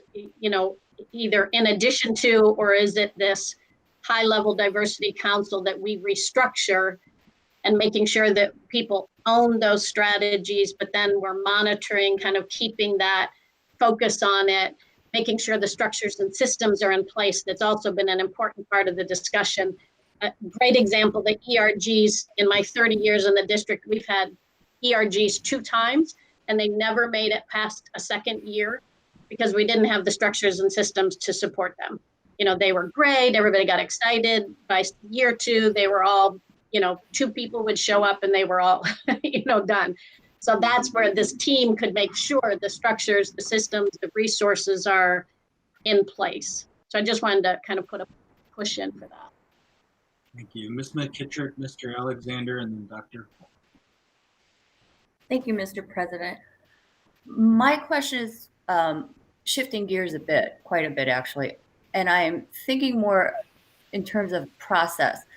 So you've talked about how every employee in the district goes through training at some point or another. Mm-hmm. What happens if it comes to light that there's an employee, and I'm thinking specifically in an instructional capacity, but if it comes to light that employee is posting inflammatory rhetoric that's counter to the safe and welcoming workplace that we're trying to create, what processes are in place to address that? And I know it's a slippery slope, especially if it's social media, right? Because I certainly don't want to trample on anyone's constitutional rights. But at the same time, I know full well that those kinds of deep-seated philosophies aren't turned off if they walk into a building and they're working with children. So what sorts of things do we have in place to address that? Thank you. We've addressed those issues in the past. Usually when something happens and it's like an inflammatory Facebook post, particularly if that's going to cause a disruption to the school, and we've had some of those issues in the past, it can go all the way from, it might be a verbal warning, it might be something stronger, it might be an HR reprimand. In some cases, it could be the person's removed from the district. But we work with HR and legal counsel on those issues, because you're right, it could be a freedom of speech issue, but sometimes it crosses a line if it causes a major disruption in the school. And I know our 3 veteran board members are aware of some of those instances that we've had in the past.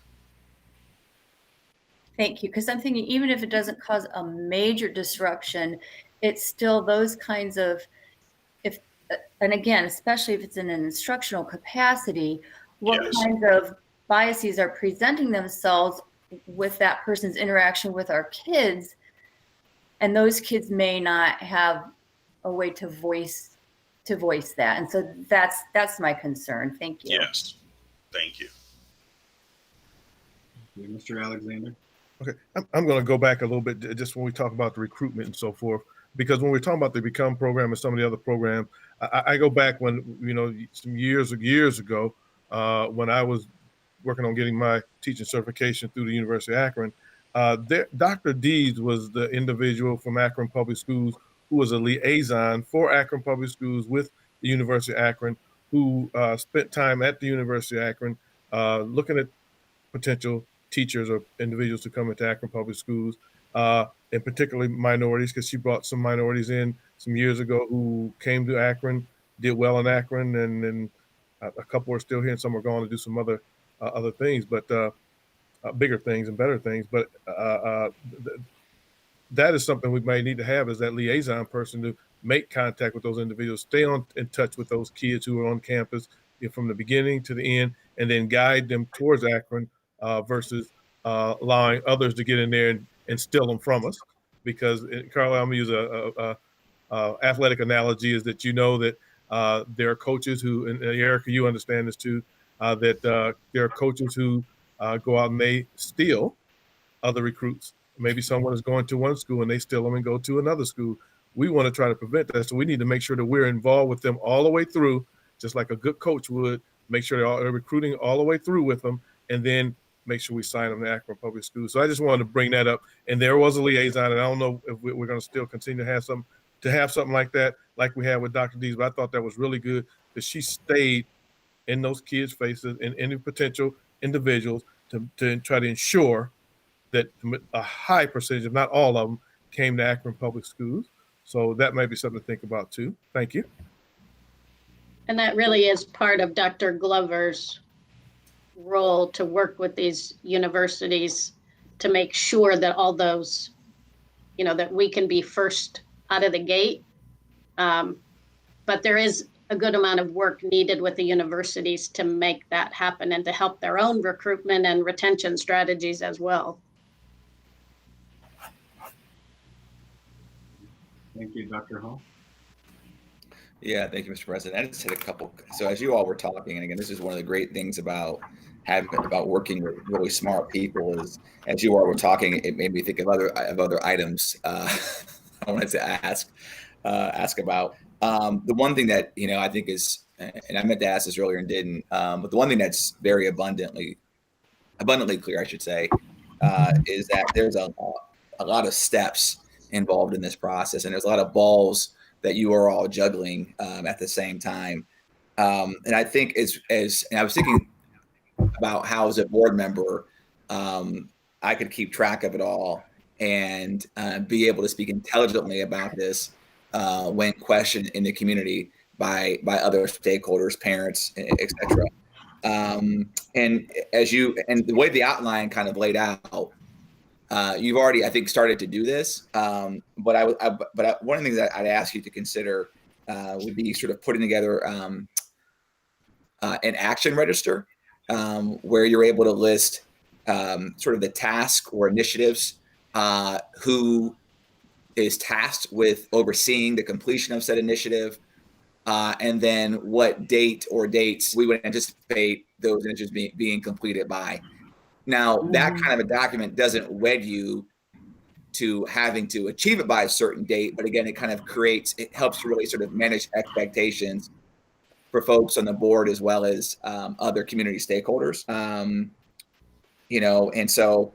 then kind of part two of that is, I was thinking about sort of how do we, what kind of cadence makes sense as regards to providing a regular update to the board around progress on that action register. Because if we're saying that this work is important and that this work should be very visibly supported, it almost, the idea that popped in my head was it almost made sense to maybe at every other board meeting, or, we could figure out the cadence, right? But at every so many board meetings, Dr. Glover, you and Ms. Chapman, come and present and say, hey, we were last with you 2 months ago. and here's where we were 2 months ago. Here's where we are today. Here's where we're going tomorrow. You know, and so that way the board can stay informed and be able to be community advocates for the work that you are all continuing to do. The other piece too, and I think this question, it's come multiple times. I think Dr. James has addressed it in part as well. Is when we talked about, I think Ms. Doctor was alluding to the staffing piece, right? And so, do we need to hire more folks or repurpose folks? And I know that that we probably have some bandwidth that we could probably repurpose and reorganize. But it got me to thinking about what does an org chart look like as it relates to diversity, equity, and inclusion. An org chart that would show the connecting points with the folks who work in that area, and show how they're connecting with folks who work in other areas. Whether that's via liaisons, that we identify at various schools, or liaisons we identify out of the folks who work downtown that would liaise with, various schools or various sort of employee groups. But sort of showing, at the district level, sort of how we've built or how we're planning to build out this very vital piece of infrastructure. And that's just more of a comment than a question. And then Dr. McWilliams-Woods referenced the ERGs and how there have been challenges in the past. And, and intermittently at SUMA, we some of the ERGs, I won't say DRGs, but ERGs that we've worked with, there are times when we reach slow points too, I think, to your point, where, where we really have to kind of take a step back and say, okay, well, what are the current goals that are out there? Because oftentimes keeping people engaged, to your point, Dr. McWilliams-Woods, is keeping them engaged is really around them having actionable items to be involved in. Work they can be engaged in that will result. Well, that will result in results, right? Meaningful results. So whether it's figuring out for these ERGs, what the metrics or outcomes that they'd like to achieve in the short, medium, long term. I think that's important to sort of short, medium, and long term engagement at the ERG level as well. Probably, as important as having executive sponsorship as well. And so, so that's just a suggestion. Then Ms. McKittrick had also started to ask some things that made me think as well. And I think what I hadn't noted down here was, and again, I think she asked this question already as well, but it was around identifying and addressing individuals that aren't supportive of this kind of work. Because, large, probably several, at least several in the district. Listen, I hope the answer is zero, that there are none who wouldn't be supportive of it. But the law of large numbers would suggest that there's probably several. And sort of how do we address, and either remove or possibly, if that's even possible, rehabilitate those who are less than enthused or less than engaged. So that's kind of a bridge that I think we'll probably have to cross at some point. And then again, thinking about how this connects to various areas, I kept thinking about sort of, and again, maybe we're already doing this, and perhaps we probably are, but thinking about when we sit down and we do a teacher observation in a classroom, what rubric or checklist or algorithm, are we using to be able to assess whether or not we think that instructor is appropriately engaged in, in actively teaching or explaining or communicating through and with an equity lens. Again, we may already have that in place, but again, those are some of the thoughts and questions that were popping through my mind as you all were talking, and I'll leave it there and just sort of. Dr. Hall, there is a very robust action and accountability plan process in place. There is one huge DEI plan that has 4 sub-plans that are owned by individuals and departments throughout the district. And so I will say that what became the most challenging part related to the plans is the monitoring, updating, and ensuring that we have the most current information from everybody that touches either the plan in general or all the pieces and parts of a plan. It's almost another system in and of itself of that accountability, but there are detailed plans. I'll defer to Dr. McWilliams-Woods and Dr. James on the organizational chart, but the metrics for ERGs are certainly being considered. We think we have some that will really help get this started. And again, we want our ERGs to be self-governing so that they also identify what is important for them to measure about their own affinity group. And there is finally a teacher checklist that we are vetting now, Akronizing, if you will. We've used the Lexington City Schools as a model. And I was actually just reviewing that list yesterday with one of our teacher members, so that we're working through that process as well. How it becomes a part of, you know, the observation of teachers, working on individual improvement plans with teachers. I can't speak to that yet, but I'm sure Dr. McWilliams-Woods may have some thoughts about that. I can tell you that when principals and administrators have identified folks who need more information, more self-awareness, training, and cultural humility, they have sent them to training sessions, both those provided by the district and others offered throughout the community. And our teacher evaluation system, in the standards there, it is embedded that there's language about meeting the needs of diverse learners and addressing diversity in both the families and the students. And so there's ways that it's already built into the evaluation system, but there's also professional growth plans that get written each year for teachers. And depending on what level you are at the evaluation, those are self-directed plans or they're done in collaboration with the evaluation. And so, and there's improvement type plans that we can put teachers on if there's specific issues. And there are numerous times that issues that get targeted interventions with teachers that get written in either through the diversity training options that Ms. Chapman's office provides, or actually Mr. Alexander's wife does a whole series on classroom management that is heavily built in with diversity and equity built into that. And that is a very common professional development that's listed in the improvement plans or in the professional growth plans to deepen teachers' knowledge. And then that gets tracked. You know, the evaluator then tracks that to make sure there's improvement, and they can continue people on the improvement plan if there isn't growth. So those are the checks and balances that can be built into the evaluation system. Thank you. And I just want to remind folks too, we have about 10 minutes until we're going to pause for a break, give everyone a quick comfort break. And then when we come back, we'll pick up a little bit more on diversity. Since we have about 10 minutes left, I'd like to shift the focus, if I can, just a little bit to one of the other topics that was brought up in one of our meetings, just a discussion on the merits of establishing an equity and diversity inclusion committee. And the options are, you know, we could establish one, we could not establish one.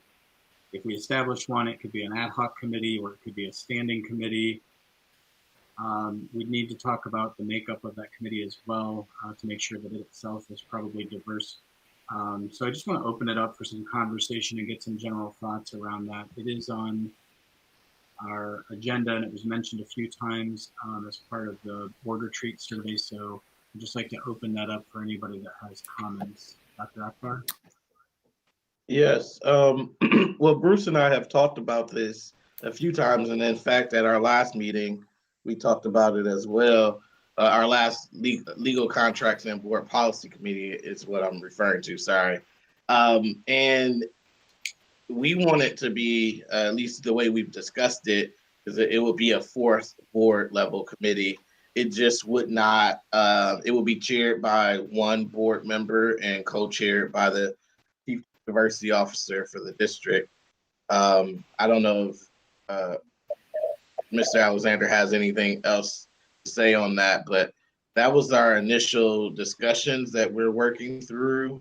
If the board has a different will, we'll definitely hear it. So there would only be one board member on the board committee? Yes. Anybody can attend.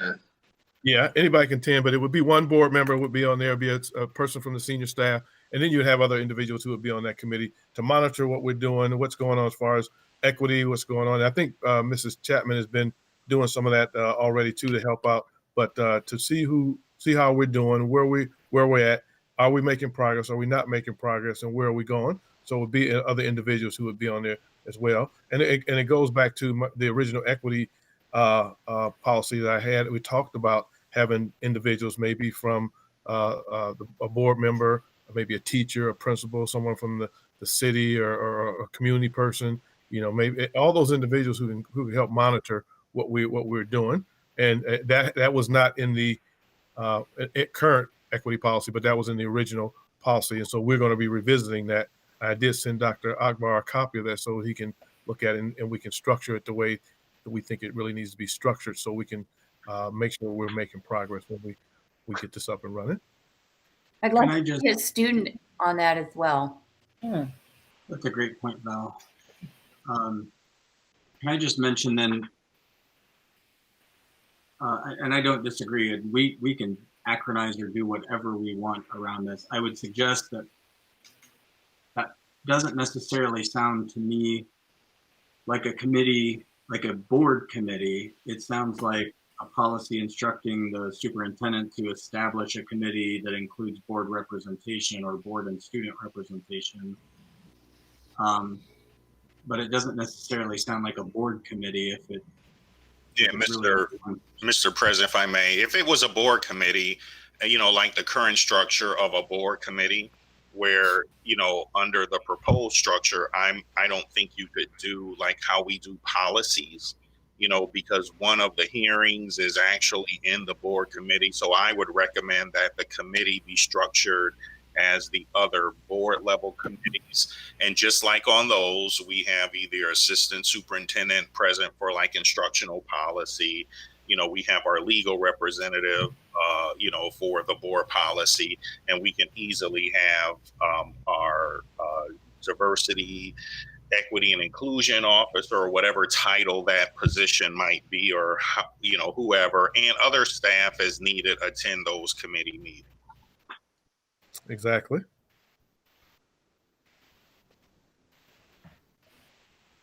Dr. Hall, looks like you might have something. No, I think you all said and conveyed the thoughts I had. I think this was going to say that that I definitely think it should be a board committee, and the structure of it. At least I'm flexible to how we structure it. But again, I keep coming back to appearances matter, and to have it, as a subset or as a subcommittee or ad hoc committee, I don't think the gravitas that this particular topic and work deserve, candidly. And so regardless of how we structure that board committee, I do think it ought to be a board committee on par with finance, legal policy and contracts, and instructional policy and curriculum. Those are my thoughts. Thank you. I would agree with that. Other comments? And what I was mentioning before, while I'm waiting to see if anyone else jumps in, just my opinion. To put it, as Derek said, I guess, to put it on par with all of the other committees. I think, just my opinion, it should have representation like the other committees. And being a committee of the board also comes with certain legal components too, that give it a little bit more weight behind what that committee does. So just some thoughts. Anybody else have comments or thoughts or feedback as Bruce and Mr. Alexander and Dr. Akbar continue to discuss this? I agree that it should be a standing committee of the board. Everything that encompasses. I concur. I believe the work involved warrants it being a standing committee of the board, and it's important that the board is present and visible as the work is carried out. I agree with that too, and I love Val's idea of having student representation. Hopefully, maybe more than one. I know that the committees we've had that have had that involvement really are eye-opening in ways that you just don't imagine. So maybe a student school board member, and perhaps even someone additional. That's a great suggestion. Any other comments or thoughts or feedback before we break? And I do want to thank Dr. Akbar and Bruce for taking up that conversation. I think it's important, and I agree with everything so far everyone said. It should be a standing committee. We should give it the full weight and focus that it deserves. We've been talking about it for a while, so let's put our weight behind it. Dr. Hall? Yeah, thank you. Just real quick, going back to Ms. McKittrick, her point about the student involvement. I agree with that 100%. And, again, the other idea ahead is maybe what we end up putting together to ensure that we've got accurate student sort of engagement and involvement is maybe we end up having sort of a student, diversity subcommittee, if you will, that basically that we can support. Because again, I think pulling a student or two in, again, maybe that's what we need to do, from a committee standpoint. But I'd love to see there be a sort of student diversity, a student diversity and inclusion committee as well. So just as we have a student school board, it'd be great to have a student diversity, equity, and inclusion committee as well. That way we get more students involved. But again, but again, that's just my thought. Dreama's gonna love that we're putting more on her plate. So she does a great job anyway. Dr. Akbar, and then we will take a quick break. Okay, thank you. My question doesn't have anything to do with the equity policy or the diversity committee. I think it'll probably be easy to respond to. But as we were talking about the 9 actions in the resolution, 2 others that I would like to at least get a brief update on is the meeting with the police, and then the production of the student rights and responsibility. Any updates on those 2? Dr. Akbar, those are discussions that I would have to have along with Dr. James, Dr. McWilliams-Woods, with Dan Rambler's office, who would be the primary person responsible for those in terms of really driving that particular work. I can get more information for you and provide you an update. Well, that's where, if I can interject quickly, and apologies if I'm out of order, but just jump in. That's why I really think we need an action register, because again, there are multiple folks that are going to be involved in touching this work, whether it's Mr. Rambler, Ms. Chapman, Dr. Glover, others.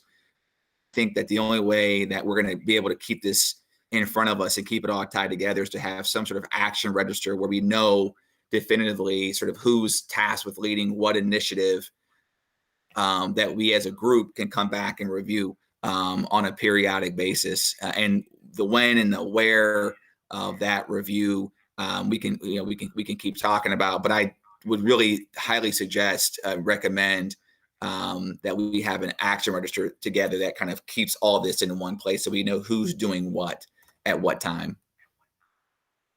And we still have the question on the students' rights and responsibilities. Oh, I thought she was answering both, but That's for both, Ms. Chapman. Yes, there are actually two action items on the resolution. One is the rights and responsibilities, and the other is our work with school resource officers. Okay. All right, anything else before we take a quick break? If not, I'll entertain a motion for a recess. So moved. Second. And Ms. McKittrick, Ms. Autry and Ms. McKittrick for a motion and a second. And when we, before we take a quick acclamation vote here, when we return, we'll be talking about, we'll be wrapping up our diversity, equity, inclusion conversation, talking about transparency and spending, forecast 5, dashboarding, flash reports, and also what kind of data you would like to see on a more regular basis, which we sort of started touching on earlier, but Ryan will have part of that conversation when we come back. So once we vote, we'll return at 11:10. So all in favor signify by saying aye. Aye. Aye. Aye. all right. We are in recess and we will suspend the live feed and return at 11:10. Goodbye, everyone. Thank you, All Carla. right. Thank you very much. Okay, have a good day. Thank you. Good Thank evening. you. See Good day. you. Take care.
Afternoon and welcome back. We've just returned from a brief recess during our retreat. For those of you who may be joining us in the public, we're in the second day of a 2-day retreat focused on discussions around diversity, equity, inclusion today, vision and strategic planning, and some levy finance discussions. We're picking back up with, and should be wrapping up in this hour, our conversations around diversity, equity, and inclusion. And where we'd like to pick up is on more around the data collection and reporting piece of diversity, equity, inclusion. In our resolution, as a little background, we talk about receiving updates on the number of complaints received from the community, parents, students, et cetera, regarding or any complaints that are made, the status of investigations and general outcomes. But we've all obviously talked about a lot of different data that we'd like to see around diversity, equity, and inclusion, whether that's in curriculum and instruction itself, whether that's in hiring practices, hiring, retention, recruitment strategies and practices. It could also be around transparency and spending between buildings or with students. So I want to open it up for Mr. Pendleton first to talk about a little bit of what is possible.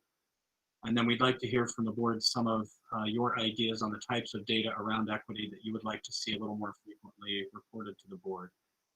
Mr. Pendleton. Thank you, Mr. President. I have some visuals that I can show, but I won't bring those up unless the board really wants to dig into some of those details. I know in Finance Committee prior to COVID, we had begun to test and display some of the Forecast 5 analytics software where we were digesting expenditure per pupil data. And we can even look at as far as attendance. And we were in the process of building a number of dashboards. So I've actually got a screen up where I'm looking at a lot of this data right now. And between technology, HR, and finance, we've got these mapped out, ready to go. So I think the conversation that would help us immensely is the data that the board wants to see reported on regularly, whether it be, like you said, the expenditure per pupil analysis by building or cluster, or whether or not there's an equity dashboard and transparency dashboard that we build. We've got some frameworks already built. And so now let's dive into the data that would complete those. And if it's okay with you, maybe that's where we can spend our time. Otherwise, I can share some of these dashboards. But it's up to you. I think a little bit of both. We've talked a lot about, even before Forecast 5, within the last couple of years, we've talked a lot about creating some dashboards for the board where we could start to see in real time live data that's sort of tailored to what we might like to look at, either individually or as a group. We've talked about flash report, sort of reporting to the board on various metrics. And it's probably been a little bit since some of our board has seen some of what's available through Forecast 5. So maybe just a few things that can kind of spark some discussion while our board is lining up with comments or questions. Let me go through 2 sites. Does everybody see my screen where it says 5 site? Not very well. Can you enlarge the screen, please? And if not, if you could just share it, that also is helpful. And depending on what devices our board is using too, much like our own photos or video feed, you can scroll over it and hit the little push pin and pin it so that it gets a little bit bigger. And then if you're on one of our Chrome pads or even a personal laptop, you can pinch in and pinch out like on your iPhone or your Android phone, and you should be able to make it big, a little bit bigger yourself as well. Yeah, I'll try to maintain this here so everybody can see. So right now I'm on what's called the 5 site financial components. And this is called the visual section of Forecast 5. And on the left-hand side, as I zoom in, these are all categories, whether it be enrollment, financial, report card, where I've got various have various charts where we can look through and report on whether it be enrollment, live birth charts, open enrollment, transfers. You can see those are all the categories where we have dashboards built. They parallel the 5-year forecast, they parallel X. So as we look at negotiations, I know some of these charts were very helpful to us and staff about our healthcare benefits versus revenue or compared to our peers. We have our salary schedules loaded in here. We have staffing reports or position control. We can tell staffing ratios by cluster, by building. And then we have some student performance data in here as well. So we have very, very robust amounts of data and ways to display the data. Under the stories section, we have some really interesting stories that we can tell about district finances, enrollment, and academic performance, where if we want to, Mr. President, talk about displaying some of this to the public, where we want an interactive process, where we can say, here's the story on enrollment.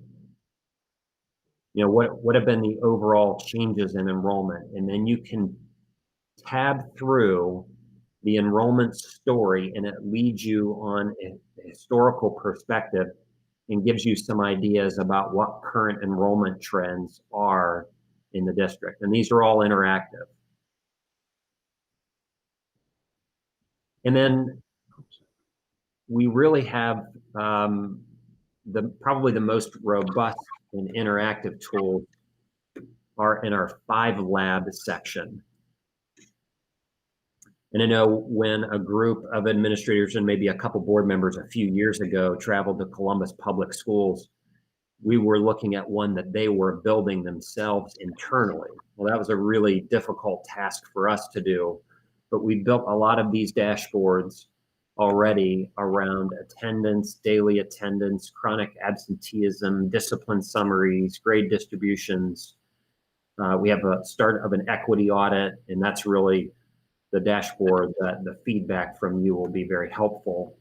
But we can start to dig into this data, and the ultimate goal of this data in any one of these sections is that when you highlight it, you can begin to expand all the way down to the classroom and see really granular classroom data,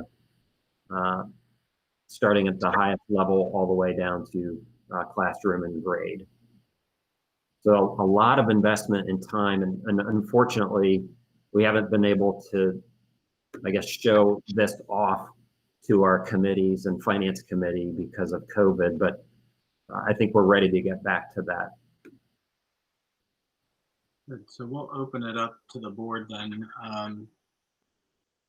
To start talking, some of you had things to say in your board retreat planning survey, a little bit about like what you'd like to see, but we'll open it up to get some comments from our board to maybe better inform what Mr. Pendleton and his team are putting together in terms of diversity, equity, inclusion. What kind of data points, what kinds of things would you like to see?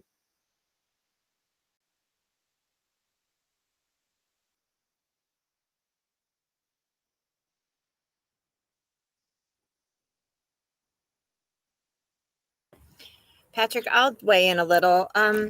I know that we said that part of this has been put on hold due to COVID, but I know we talked about having you come to instructional policy. You know, it's really apparent just when you hear about Forecast 5 that it's great for finance, right? So seeing what you've shown me already today, it gives me you know, I want to poke around in it a little bit more and see what I can learn from an instructional policy point of view. But I would love to have you, you know, even if it's just a few minutes and just to show us how to best dig into that from that committee's point of view. I would really appreciate that. And then I think what I learned yesterday, and I kind of brought this up in the notes that I wrote, for our later discussion on strategic planning. But Dr. Akbar pointed something out yesterday that was language. I guess some of the things for diversity and inclusion, I feel like I don't know what I don't know. Even in having discussions and taking sessions and classes and sitting through things on it, I'd like to learn more about what we should be looking for, right? So when he said yesterday about it's not would she put her child on the bus, but will she? That was like a aha moment for me. That was one of those, wow, I never thought of that from an equity point of view and through an equity lens. It's not just would you, but will you? And so I guess I need some more guidance on what we should be looking for from an instructional policy point of view, at least. I'll admit that is something I want to learn. Thank you. And while we're waiting to see if any others have comments, someone that had mentioned the transparency in spending was similar to something that we've been talking about for a while, that I would love a better way from an equity standpoint to look at our spending across the district, our spending on various programs, sort of the value of the programs that we put within and among the different buildings. And is our spending from a program standpoint, from a per pupil expenditure standpoint, are we sort of equitably driving programs into certain buildings or certain areas to support the students that are there? And so I know we've talked about that a lot. It's evolved from the days where we talked about sort of a P&L, from a P&L kind of standpoint per by building, to something that I think is a little bit more equity focused and a little bit broader in context. But I love the idea of being able to quickly see sort of that transparency in spending across the district. Other thoughts, Dr. Akbar? Well, I think that what Ms. Mansfield said was, it made sense. I think that even those of us who do this work every day are still learning things every day. So I don't think that, it's good to admit the things you don't know. That's the first way of making anything improved, is acknowledging what you don't know, what is happening.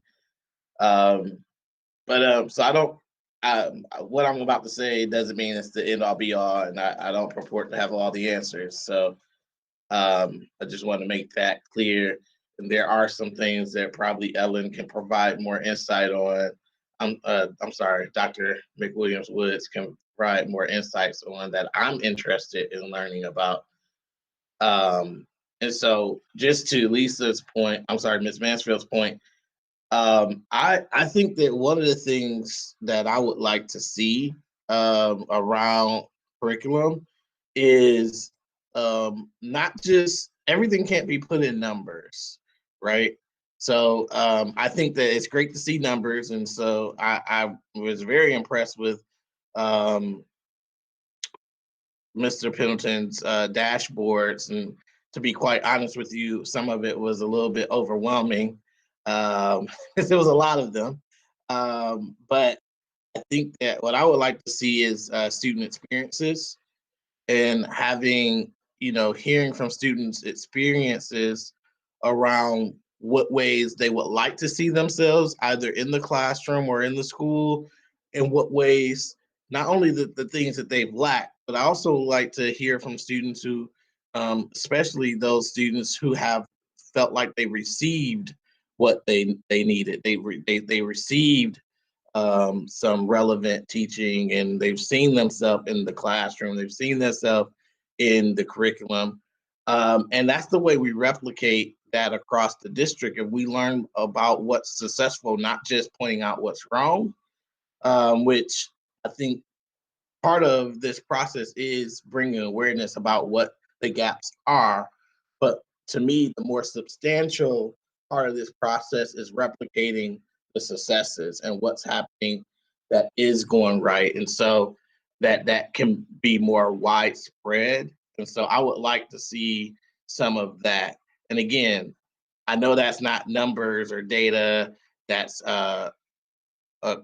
quantitative, but I think that there's a space around the student experience that lends itself to qualitative analysis. I love what you said, Dr. Akbar. And if I could just add quickly, we talk a lot about like our faculty and our staff and the employee resource groups and all of that. And you mentioned the student experience, and I love that you did. It also begs the question, where is the outlet for students to communicate both successes and where they see areas for improvement? And maybe that's with student involvement on sort of the equity committee, or maybe it's the student subcommittee on equity, diversity, and inclusion, whatever that is. But do our students know how? Is there a forum for them to share those successes with us currently? To know that we do want to hear from them. And it may be as simple as, we want to hear from you and we want to know your, where you feel like we're doing, things are going well for you, and where you feel like maybe you're marginalized in some way, or that we could improve. So I love that you bring up the student experience, and maybe again, that ties into those committees, but. Yeah, and Mr. President, I like the idea too of the student experience, but also just hearing from some of those students who felt they did not get what they think they needed. What could they have gotten, or is there something else that they needed or felt they needed to be a little more successful in the classroom, to do a little better? So we need to get a well-rounded piece from those who felt they gotten everything, and from those who felt they did not, so you can get a more well-rounded number of what is going on, so we can be able to try to give them what they need to be successful. That sounds like our alumni would be a good resource for something like that. We don't talk a lot about alumni, but there are people who have already shared, had an experience with Akron Public Schools. It would be good to hear from too. Any other thoughts or comments or direction from the board, Ms. Autry?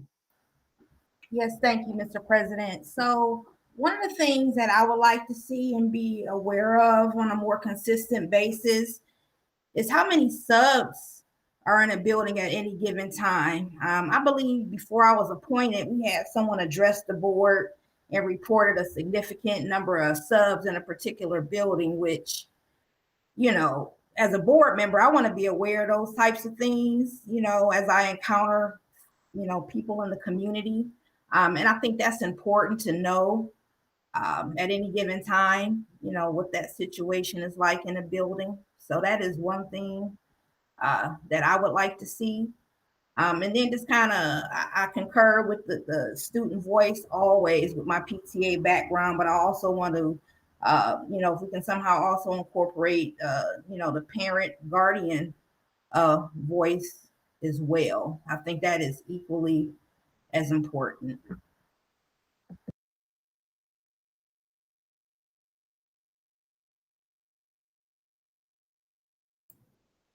Yeah, I'll jump in here as well. Just a quick comment. I know that Mr. President sort of talked about the per pupil expenditures and whatnot.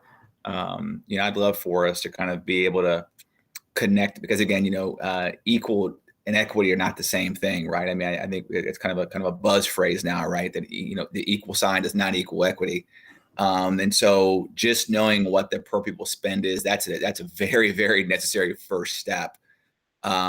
But I think, but the second step is us, and I know I've probably mentioned this before, is sort of us, as a group, sort of thinking through, what conversion factor or factors do we need to put in place to be able to convert that per pupil spend to, in economics, there's the real versus nominal, term, right? I think Ryan's probably pretty familiar with that, right? One takes into account inflation, one does not, right? I mean, and so thinking about sort of our per pupil spend, what kind of equity conversion factor can we apply, right? So the dollar amount maybe, and I'm just making up a number here, it might be $10,000 per student, but when we apply the equity factor, it's actually 7,500, right? Or it's 1,300, or it's 13,000, right? I mean, so again, coming up with those factors, and this is where I come back to a lot of times in talking about just in general how we can be market driving or market driven, and this, and we talk a lot about as a board about how do we think outside the box and be innovative, and this might be a way for us to do some of this, right? It's sort of if we can engineer our own sort of equity conversion factor or factors to be able to, or formula that we can then apply to our per spending, our per pupil spending, so that way we have a better grasp, at whether or not at what a true equitable spend or division of resources actually looks like. And some just initial thoughts on that is, you can start looking at sort of test scores over the last 5 to 10 years and looking at sort of what those test scores were in certain schools as compared to others, and looking at the spend per pupil, over time and correlate it to test scores. And that's one very elementary factor you could look at. But again, you can look at in school, you can look at disciplinary rates by school as well, in school, out of school suspension, and not just those two, by the way. I know those two get all the attention, but there are other categories within discipline that might make sense to look at as well. And then I think open enrollment makes this a little challenging at times too, because, prior to open enrollment, it was a little easier to kind of look at, each school by community, but now with open enrollment, that can complicate things a little bit as well, because you don't always have, the same sort of homogeneity, by school district as we may have had, 20 years ago. But again, those are some initial thoughts as to ways that we could be thinking about more practical applications of equity from a cultural and sort of financial standpoint. I agree. And Dr. Hall, I'd like to add to that just a little bit, because you bring up a good point. And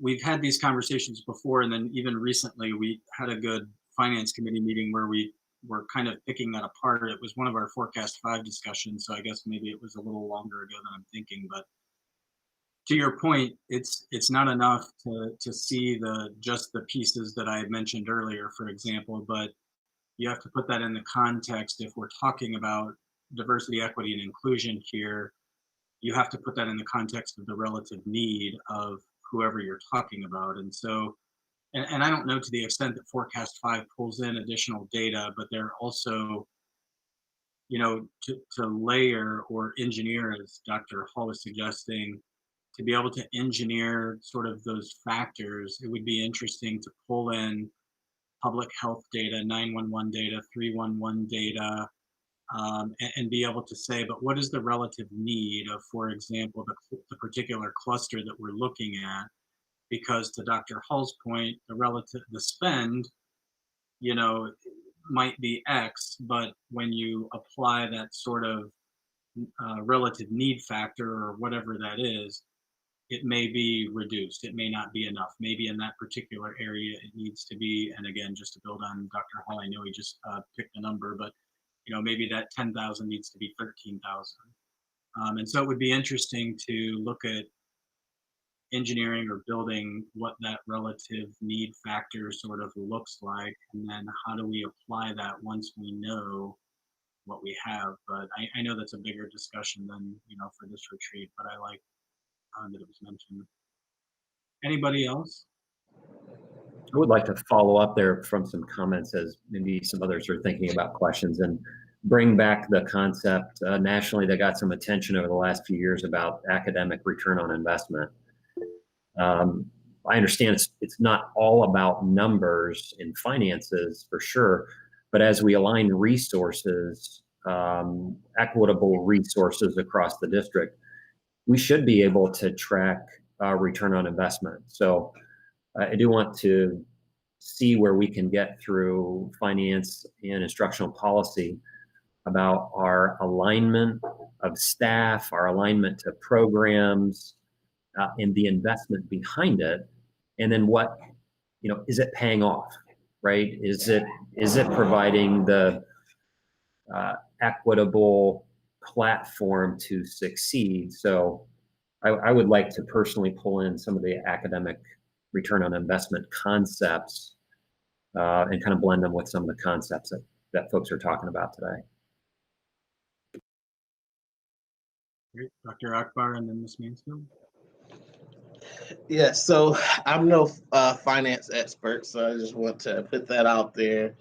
I have been having quite a few conversations with Mr. Pendleton. As he knows, I've been trying to dive deeper into the research behind this so that one, I can do a better job as we talk about equity, but two, to expand my own knowledge base around equity with finances. And so one of the things that's been very interesting is I've been reading this book by, I believe his name is Bruce Baker, if I remember correctly, but it's downstairs and I'm upstairs. So I'm just going off my memory.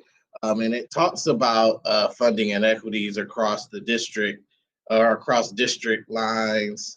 And one of the things that I thought was interesting that might be relevant to this discussion is when building an equitable funding formula, it's really about what items are you going to consider, which items are you going to weight more. So, in a traditional model, someone might say that we give every school the same amount of money based off the per pupil cost. So, for example, if we gave each student, we said each student deserved or would get $4,000 per pupil.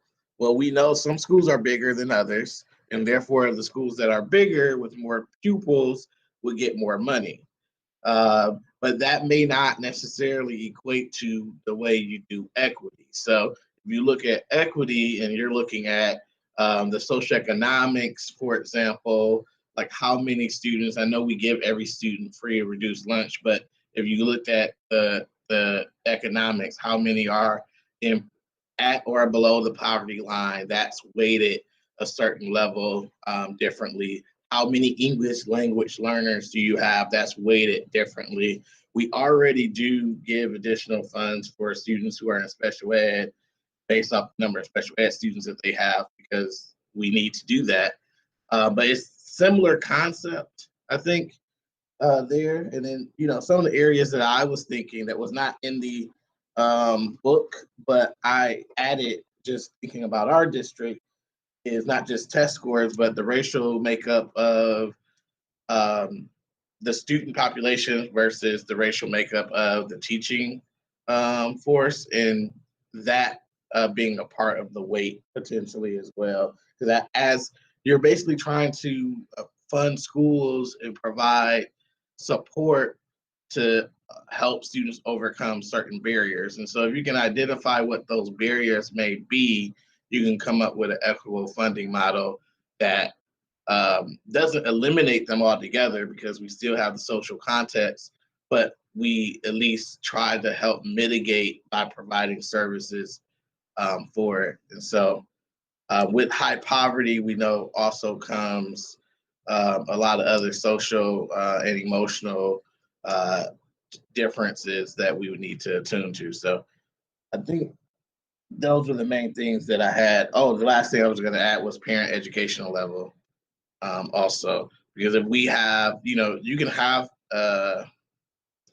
there's research out there that suggests if you have a parent, even if they are living in a low economic community or they have lower resources themselves, you're still more likely to persist in college because you have the support of someone who's been through college, compared to someone who has no, have a parent that has no experience with that. And then the last thing, and I know this may sound weird, but maybe it doesn't. But I know we have quite a few students in our system also in foster care, and looking at that possibly as a weighted system as well, because we know not everyone is in a loving foster care situation, and hopefully all of them are, but we know that that's not always the case. But also, even if they are in a loving situation now, you know, what might have led to them becoming a part of foster care system for some may not have been the prettiest, and so that also, you know, will give us something to focus on. Agreed. And Ms. Mansfield has some comments, but just to add on really quickly to what Dr. Akbar said, some of those other issues and data that we could overlay on top of our clusters as well would be homelessness, food insecurity, things like that, that could really be, you know, you could almost heat map our community with lots of that data and 211 data and requests for services. Where are those coming from, without identifying necessarily who or what the services needed are. Some of that data would be really interesting then to lay over our district, heat map, look at the clusters and see where the greatest needs are as we start to sort of think about, you know, engineering that, whatever we're calling it, that relative need sort of factor that Dr. Hall was kind of getting at. Ms. Mansfield? Sorry, it took me a second to click. Couple of things on my heart are, as we're talking about these demographics, also possibly figuring out or looking at how many of our families are being raised by grandparents. I know that that's a big issue right now with the job that I have that works with seniors. We see more and more of that. It's always been, but it seems to be a growing part of this pandemic, and multi-gen is huge. So trying to work into helping tell that story as well. I'm sure that we're already doing this because I know how important the work is with United Way and the Family Resource Centers, but I'm sure we're already using this data to help inform those choices as we're expanding the Family Resource Centers across the district. My one concern about data is sometimes it can be misused against us in ways, right? So it's depending on your agenda, you can pull pieces of data out and use them to tell a story that is inaccurate. So I think what someone mentioned, I believe it was NJ, talked about telling the stories, or maybe it was Derek, along with that, because it's really, having worked on a levy before, having worked on two, I remember going from parts of the city to parts of the city and having, you know, numbers thrown in our faces about, well, you spend less money here, so why should I give you more money? But trying to tell those stories in a positive light of the differences, right? And you talked a little bit about how we link that to achievement, I think is incredibly helpful. Some people aren't going to care. I mean, that's the honest to goodness truth, is some people are going to use data against us I believe it's the most powerful tool we have also. So I'm not saying it shouldn't be there. I just think that as a board, we should be aware that it can be used negatively as well to try to tell a narrative that is false. So just throwing that out there too, just because I can't let it pass. Thanks.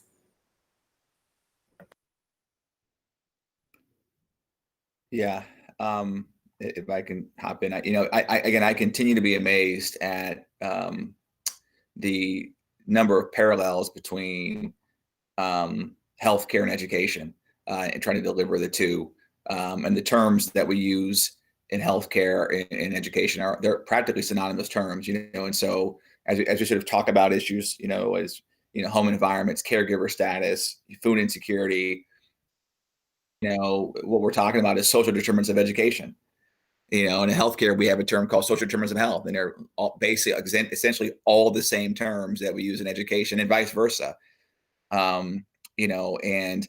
It's why equity, a lot of the work I do within my day job is about ensuring that, value-based care is a term that we use, but equity is the foundation of providing value-based care in our community. And it's what I do in my day job. So again, I'm just amazed at the parallels And as part, I think it was actually Dr. Akbar and Lisa that referenced the stories. And he's 100% right. I mean, whenever we sit down to do with our finance folks to present on ROI around our care management, nurses and support. And again, these are the folks that address the social determinants of health, right? There's always that sort of finance ROI component, but there's also equally important, perhaps more important, the part of the precision where we actually give actual patient anecdotes and stories, where we drive home, hey, it isn't about, numbers, here's how these numbers translate to impact on individuals' lives. And so I think that's certainly important that as we build out this work that we do have, a narrative that has interweaved through it, a plethora of patient stories, and types. The last thing I'll say is that I know that as we move this work forward, there are always going to be individuals in the community that view equity as taking from some to give to others. I.e., you want to take from one school to give to another school, or take from one part of town to give to another part of town. And I think it's important from a community messaging piece how we message this and explain it, because as we all know, that's not what equity is. Equity is not about taking from some to give to others. Equity is about giving everyone what they need, according to sort of what their needs are. And so that's where my head is at as we sort of walk this forward is, how do we, consistently message this in a way that makes sense to the people in our community that we're asking to ultimately support us in supporting you all in doing this work. Good, thank you. Anyone else before we break for lunch?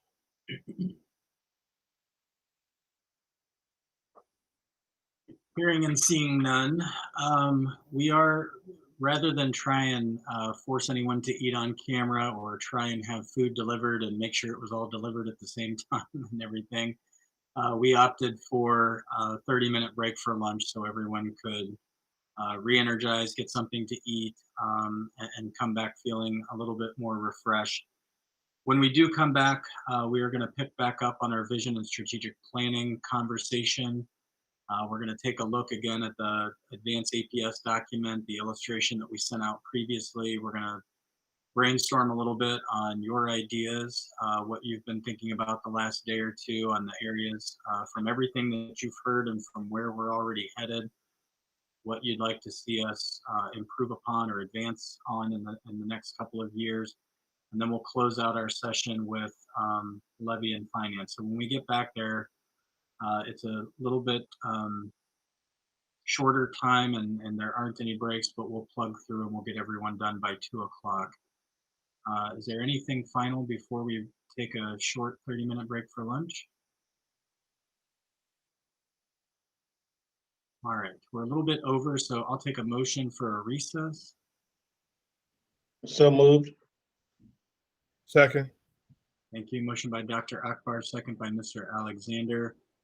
When we vote, we'll suspend the live meeting and we'll all take a break. We'll come back at 12:25. All in favor signify by saying aye. Aye. Aye. All right, we are in recess. Thank you so much.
Good afternoon and welcome back to the special meeting for the Akron Public Schools Board of Education for Saturday, August 15th, 2020.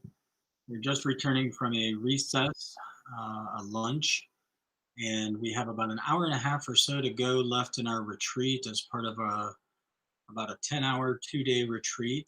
We've covered a lot of topics so far. We still have a couple more things we'd like to get to before we wrap up for the weekend. And part of that, we're going to start with our vision and strategic planning discussion. We're going to pick back up on the advanced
it gets lost in the clutter and the noise. So trying to figure out how to do that on a real and sincere basis. I think we do such a good job in our buildings, right? But as a community, so few people come into our buildings, especially now. But, you know, in reality, there are so many times when people have formed an opinion or have a preconceived notion about who we are that isn't real. And, you know, my argument is always, oh, you think this about such and such school. When was the last time you were there? You know what? Well, you haven't walked in since you graduated. Come with me. Let's go see what it really looks like. So trying to maybe get, when we can, right? Trying to get people to do that, trying to set up days where maybe as a board member or maybe as a board member and a council person, we do a meet and greet at a school with the teachers, like a more of a way to engage people to actually get them to see the fantastic things our students are doing. I mean, goodness, some of these, some of even the things we've sat through recently that are virtual are fantastic. So sharing those as much as we can in different ways. Again, there's so many channels that there's none. So working on that even more would be great. Thank you. Thank you. Just a couple of things that you guys said that made me think of something as when Ms. Mansfield was just talking about engagement, there's probably some goals that we can set for ourselves too. You know, there's engagement by the board itself and then engagement by the district. And we're kind of talking about, at least in here, the family and caregiver connections really are, I think, was geared probably more towards the district. But Lisa kind of you brought up a good point, and it made me think like the difference between the engagement piece by the district and the engagement piece by the board. All of this also made me think that at some point it might be worth a discussion amongst ourselves. You know, these are goals we'd like to see for the district, but maybe there's a conversation worth having around goals we'd like to see for ourselves as a board. But, you know, I don't want to muddy the waters too much today. But who else has thoughts? Again, I should probably say too, when Dr. Akbar and I were passing these back and forth, I had a list I was kind of working from based on our conversation. Dr. Akbar had a list, and there was a lot more to pull from. We just kind of pulled some examples, so I'm sure there's more. Yeah. And I want to add to that, Mr. Bravo, by saying that we can have 5, for example, things under equity. We can have 5 things under academic achievement if we want to.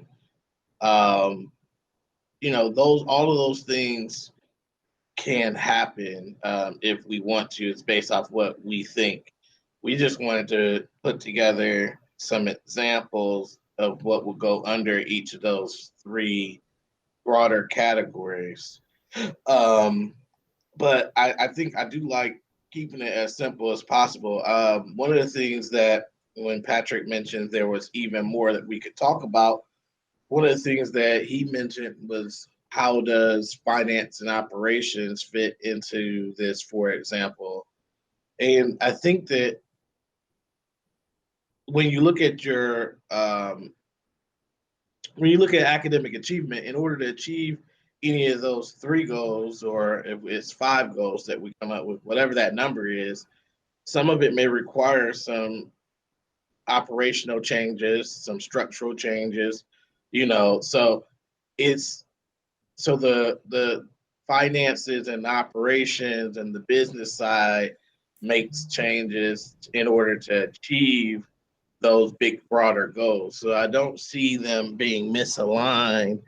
I think that if we're looking at goals that not only that we can continue to go back to, that we can continue to rally around to push our district forward, we have to, you know, maintain focus on the central core of the institution, and then all the other pieces kind of attached to it, if you will.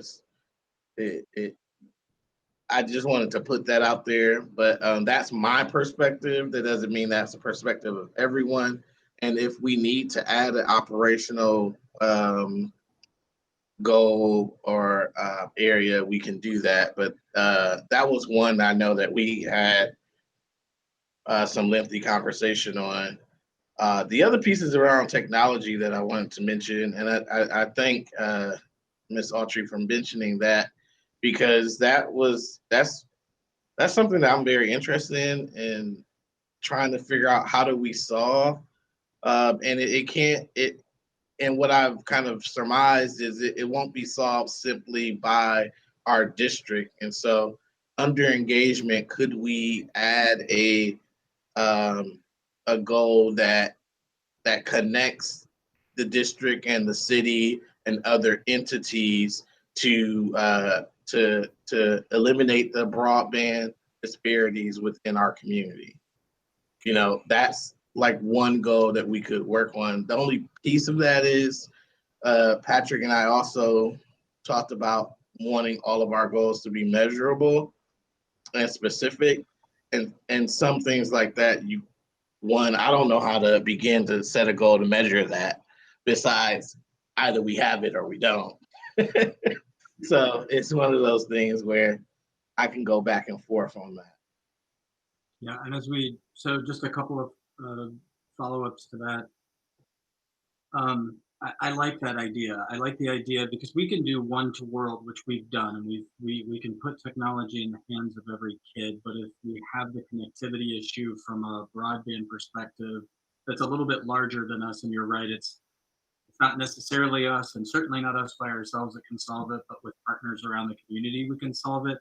And I do, in fact, know that there are a couple of initiatives right now aimed at addressing that maybe we can jump in and throw our support behind, you know, everything from sort of in name only to maybe participation in those conversations and beyond, because there are a couple of initiatives I think that are aimed at that. The other thing I wanted to mention really quickly was Dr. McWilliams-Woods flew through some really great goals and data that are tied to the college and career academies, and nothing says that some of those same goals and objectives can't be repeated here and sort of monitored more and said, you know, like, yeah, out of all these goals and objectives that are set for the college and career academies that we're reporting back to the community and to the Ford NGL and or to Battelle or whoever those folks are, that they can't, out of all of those, we still deem these as some of the most important. So we can borrow a little bit too,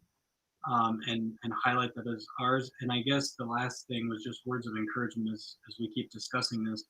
If you, in your mind as a board member, are thinking to yourself, like if we had done a traditional sort of analysis on what are the biggest challenges facing APS and what are the biggest opportunities, is what's on this page, does that reflect to you what you feel are the biggest challenges and or biggest opportunities where we can make advances as a district? So just something to think about.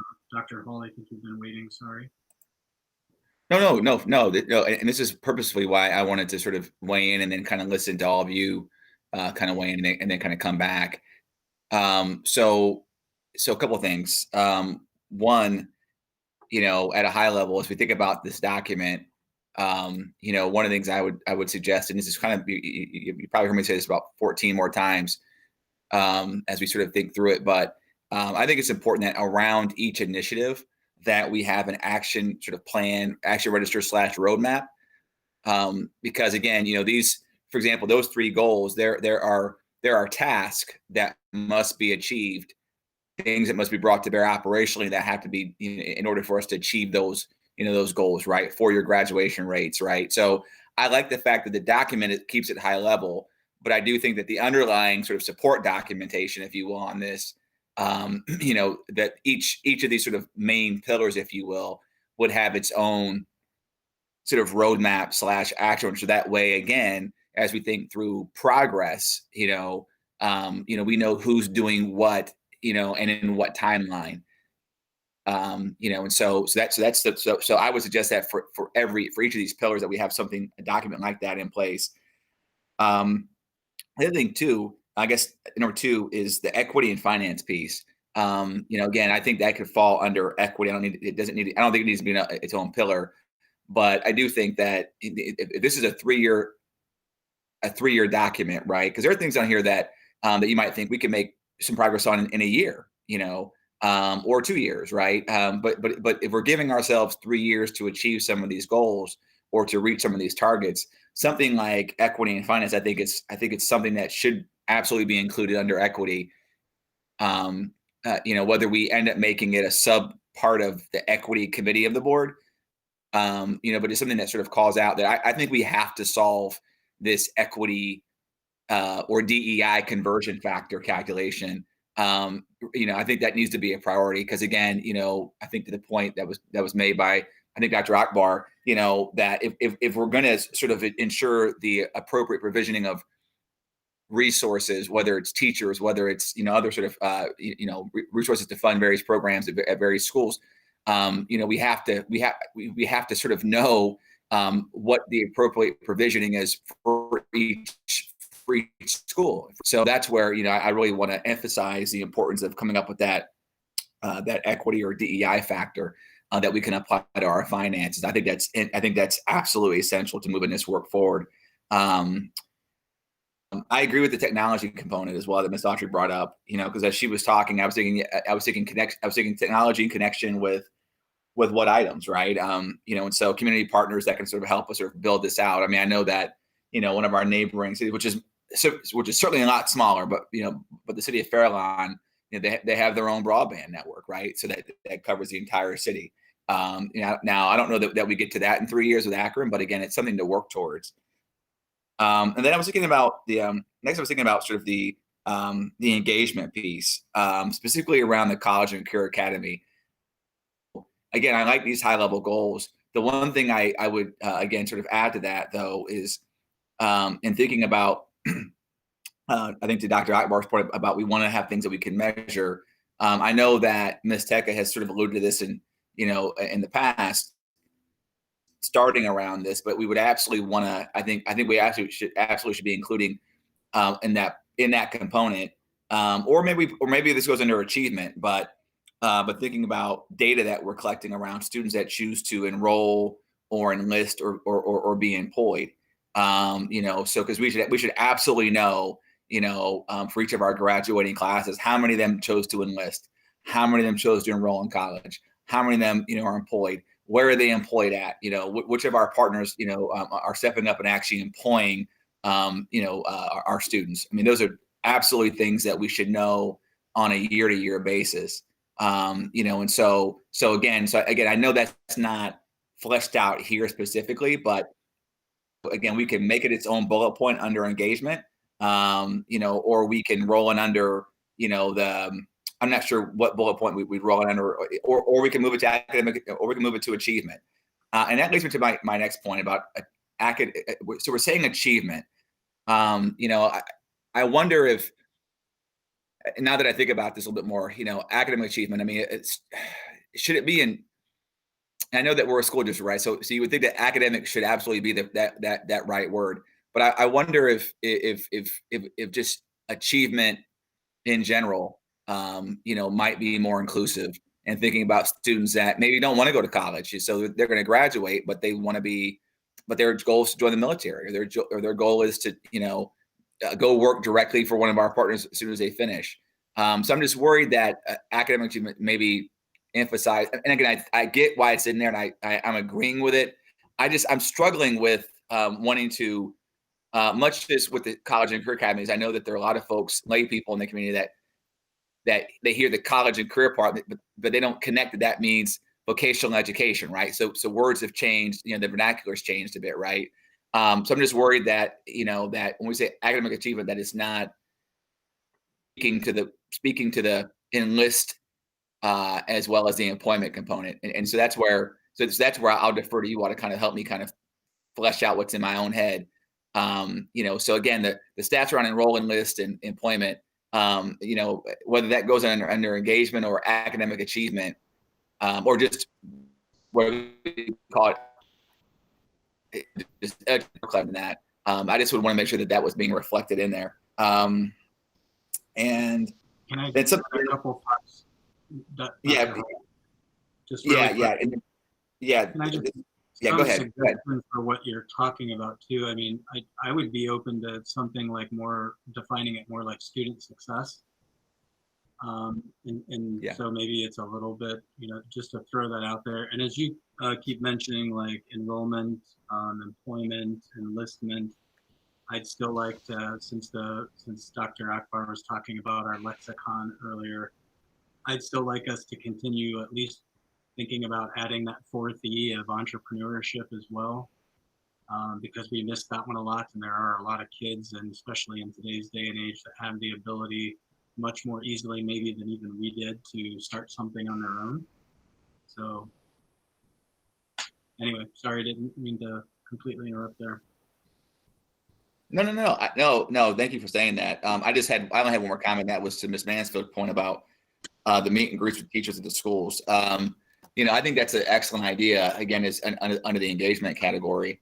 Again, it'd be great. This is where I think that, I know I've said this to some of you offline, but this is where I think that, as a board, that sort of next level of involvement and engagement becomes with us being a lot more sort of engaged in the schools and in our neighborhoods. And that includes being visible and being sort of very people out there in the community that our teachers regularly have contact with. I mean, I don't want the people in the schools to think of the board members as living in an ivory tower, that they never see them, they never come to the schools, they never have chances to interact with them, because we're community elected officials. We should be out there. We should be accessible. There shouldn't be a mystique about any of us.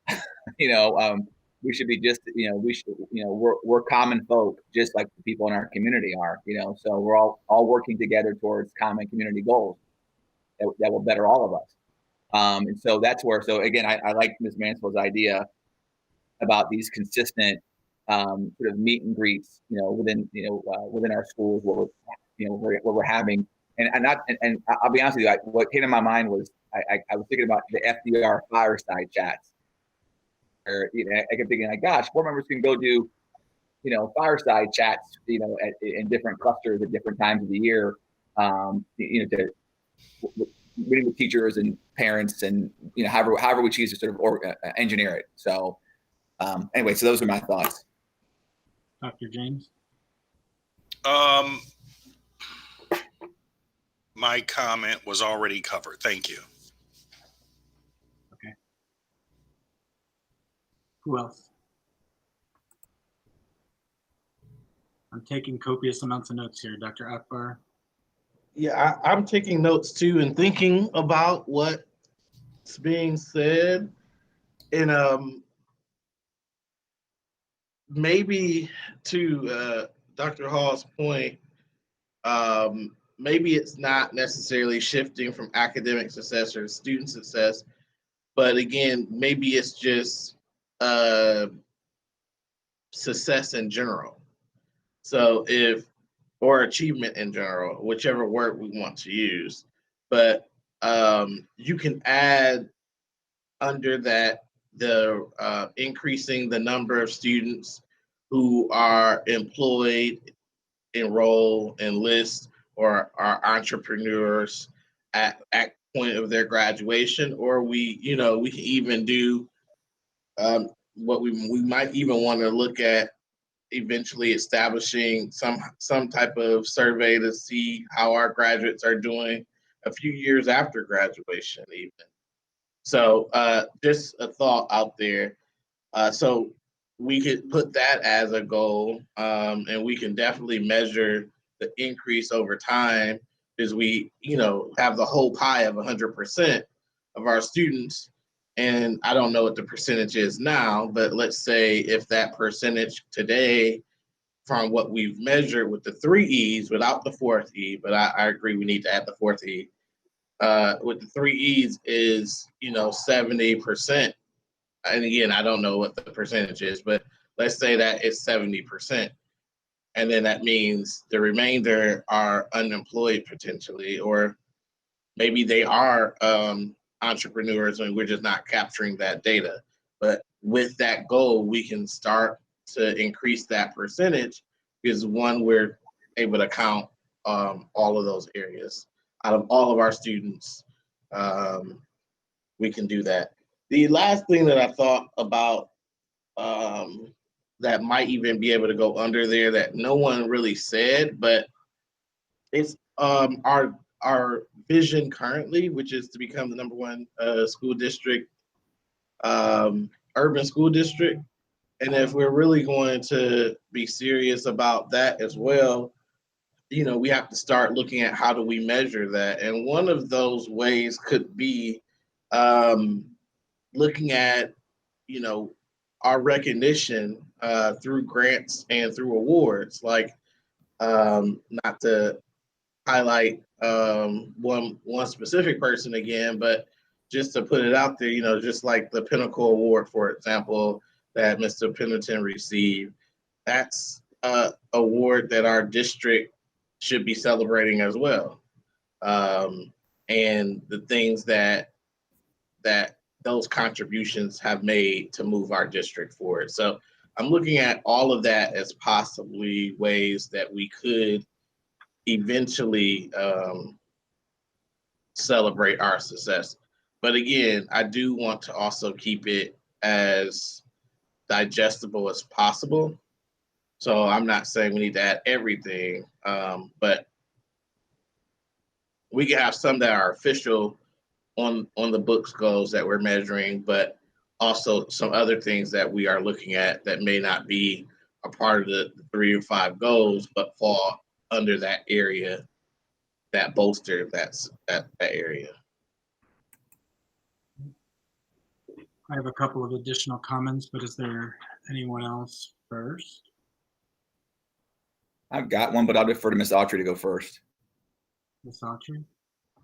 Yes, thank you. So as I'm looking at the achievement goal, I guess one thing I see under there, if we are going to really be leaders and move towards being a #1 urban school district, I'd like to see us measure and evaluate our priority and voucher eligible schools, and how are we moving the needle to get those schools off of the list, and what's our progress, and set some goals, you know, because I'm personally, you know, I'm not satisfied with us just accepting those where they're at. And I know we're working on those things, but I guess I'd like to see a focused effort on, you know, what those schools are and how are we moving the needle in comparison to, you know, even 5 years ago. So I think that's a measurable thing that's important. And, you know, I know the report card debate is ongoing, but I just think it's something we need to look at as a district, the health of our clusters and our buildings. Yeah, I love that, Diana. And I mean, it's a good indicator for a need for equity when we have some of our schools have that designation and others do not. I love that you bring that up. One of the other things that, as Dr. Akbar was talking, I kind of thought to myself, and I've mentioned this before and even today, in that engagement piece, I would love to see us, and I don't know what the goal is. Some individual schools do a great job. As a district, I don't know if we're quite as focused or have a focus or concentration in alumni engagement. Again, some schools do really well. Some schools, it's just natural, whether it's the Kenmore Angels or the, you know, whoever those groups are, they are really engaged. But you want to talk about building sort of that power base and the network and the support and finding out where people are. And you look at some of the universities and some of the folks who have gotten this kind of down to a science and how they utilize that, the power of their alumni network. Maybe it's just something that we think about, and doesn't necessarily have to be a goal on here, but it might be a topic for another time. Dr. Hall, you had a comment or question? Yeah, I'm sorry. I just said a couple more quick things here. One, the urban district. You know, I'll be candid. I've always sort of it's always that terminology has always given me a bit of indigestion, because in part because I've never really gotten a great answer on sort of how one is how we determine whether one is a top performing urban district. You know, what are the metrics that we would use to determine whether or not. So if we're going to set a goal to be the #1 urban district, for example. How do I know when we've achieved that goal? How do I know how close we are to achieving that goal? You know, I feel like this is on all of our documents, and yet I don't know that we've ever, and we have, and I just missed it. Then you all have my public apology for even bringing this up. But I've never gotten my head around what that looks like. You know, what a top-notch, like from a metric standpoint. And I know it goes beyond just graduation rates, right? I mean, you know, with us having college and career academies, you know, there are other metrics that we could be looking at that might make us a better urban district. So I just feel like, you know, as we sort of move forward, if we're going to continue to put on all of our documentation and urban district, I think we should have talking points as to sort of what that looks like, you know, and so when they tell you, well, so when I get asked, well, where do we rank right now? You know, are we a top 10 percentile district? Are we bottom 10 percentile? Are we somewhere in the 50 percentile? Where are we performing relative to everybody else right now? You know, and so I've gotten a couple questions about that, you know, over the last, you know, 7 months, and I don't have a satisfactory answer. So that's the one thing I just want to bring it up again, that I'd like if we could unpack that a bit moving forward. I've never really liked the term #1 urban district because it just feels like a dream with clipped wings. You know, though there's a part of my brain that can understand why we use that terminology, because you want to have a cohort to measure yourself against. So I get that. But it just always has felt, you know, just I'd almost rather say, you know, to be a top performing school district as opposed to throwing the urban in there. But perhaps that's a conversation for another time. But the other thing I wanted to bring up too was in thinking about that DEI document, the advanced APS document, just kind of putting on my devil's advocate hat. You know, if I was somebody in the community that was looking at this document, you know, someone might say, wait a minute, this is a 3-year document. And you think, so if your goal with ERG is just to establish an ERG within 3 years, that's your whole goal, is to establish a committee in 3 years, like, or establish an equity committee in 3 years, that's a goal. Like, it feels like maybe, for example, with ERGs, we might say we'd like to have, you know, within 3 years, establish ERGs with 25% membership. Or 25% of the district's employees enrolled in an ERG within 3 years. You know, or if we have an ERG around, I'm making this up, but let's say we had an ERG around veterans, to have, you know, half of our veterans in the school district, and you know, connected to the ERG within 3 years. So again, I love the fact that it's a goal. It would just be, I would add ERG groups with goal participation of X% or X number of people. And then for the equity committee, I establish an equity committee of the board that will, you know, and grading, equity and finance, you know, equity in the class. I mean, again, we can talk about sort of what that looks like, but again, I want to make sure that there's an and attached to the creation of the committees that are in this document. That way people aren't going to say, well, your whole goal was to establish a committee in 3 years. Like, so congratulations, you established a committee in 3 years, but what else? So again, that's just me putting on my devil's advocate hat there.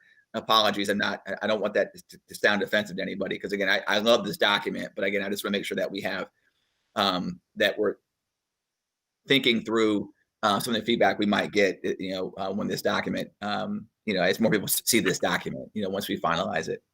Great, thank you. So one thing before I ask to Dr. McWilliams-Woods or Dr. James or anyone that might like to respond on the #1 urban district question. We haven't talked about next steps, so I'm just brainstorming here, and then you can tell me what you think. But I think Dr. Akbar and I, following, the conclusion of this conversation, and we still have time to talk. So, but I think Dr. Akbar and I should take back some of the notes that we're taking, and maybe add to this or clarify or adjust this a little bit, send it back out and make sure that everyone is good with it. If they are, then you'll notice that some of these things do have percentages or things that have been left blank. And we sort of can guess, as Dr. Akbar has kind of pointed out, these are just illustrations. And so when you gave the 10% earlier in an example, we're just giving examples. But I think what we ought to do is maybe then turn some of these things even over to the committees to work with our staff to say, let's put something that's behind us. And to Dr. Hall's point, they should be attainable, but they should still be stretched, but they should be something that's measurable. And I do agree with you. And again, we've established an equity committee of the board. You're right. We could do that before the end of this meeting and it's done. But adding something more to that is probably worthwhile. And I think Dr. Akbar and I can probably take a stab at that in the interest of, time and everything, and then give that to the board and see if the board agrees. There have been some conversation or some questions around #1 urban school district. I didn't know if anyone, I didn't want to not allow someone the chance to say something about that. I think I would, and some of you have heard me talk about this, two things. When we were with the Darden School of Business through the facilitation process of the last version of the strategic plan, one of the major discussions that were happening in our days at UVA and then the coaching here, but most of the discussion was when we were actually sitting at University of Virginia for a week-long retreat.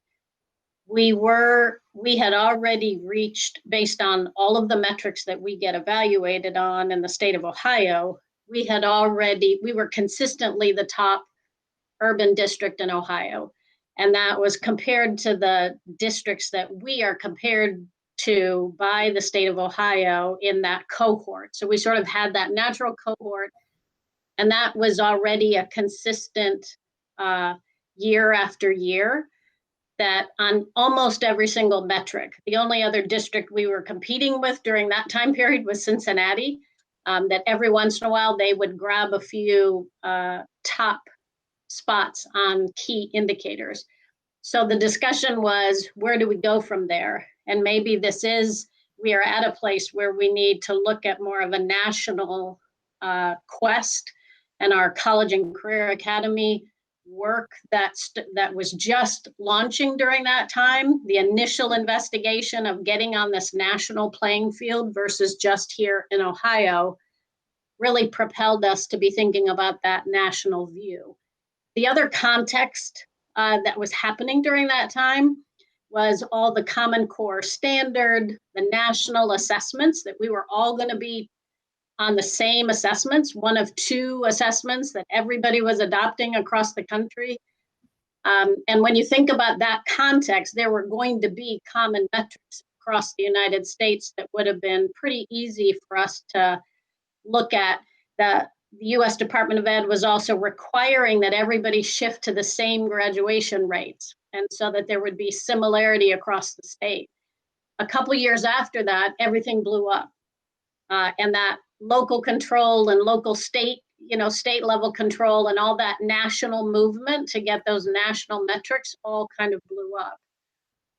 So that's why the plan was to have specific metrics, and the context and the environment was such that we could easily do that, but then everything pulled back from there. Which made a national ranking, and it's not like the universities and the hospitals where there's national organizations that rank hospitals and rank universities. that doesn't exist in K-12 because there's no one uses the same metrics, which is where the country was heading, but now it has completely reversed from there. So I think it's, today it's a good argument whether we want to keep that without our ability to really have fair metrics where every state uses different graduation rates, and whether we could really hone in on some things may be impossible. And maybe there is some other aspirational. What I wouldn't want to do is lose the sense that we are on a national stage now, the work that we're doing. And just putting that out there that statement has attracted national funding, has attracted national attention. So somewhere in there, I think we need to keep out of Ohio, out of the county, because we are on a national stage now. But how we measure that, or the words we use to define that, I think is a very good argument and discussion for us to have. Yeah, I agree with that. I appreciate you saying all that. I didn't know that we were #1 in Ohio. I think that, and I agree with the points you made about how we don't want to limit it to that because we're on a national scale. I absolutely agree with that. It might make a little more sense, at least locally, though, to talk up the fact that we're the #1 urban district in Ohio. That I didn't know that. I don't think I'd ever heard that. I don't know that our teachers even know that with those that I've talked to. So maybe locally, maybe the middle ground is maybe locally we can talk more about the fact that we're the #1 urban district in Ohio, because I think that goes to sort of morale too. In talking about sort of, we're #1 in Ohio, and here's why we're #1 in Ohio. Here are the 4 or 5 measures that make us #1. Because again, it's, because our teachers they're the ones out in the community doing the work, and their families, friends, they have large networks. And so if they can begin to spread that information for us, Akron, we have pretty good schools in Akron, I think that's an area of opportunity, but I do appreciate the explanation and the further clarifications. Thank you.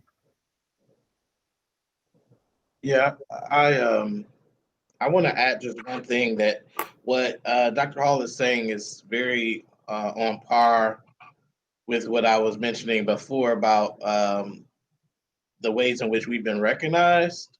And so maybe it's, looking at us as a national leader in student success, for example, being what we say. That's bold, it's ambitious, aspirational, but it also is declarative.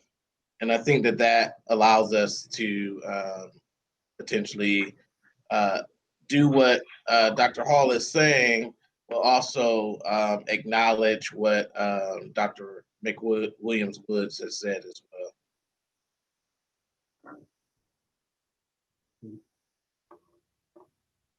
Just a thought from me too, as I'm listening to that. There are like 2 parallel tracks of how we measure ourselves as a district, and one is just how do we measure ourselves as a district, period.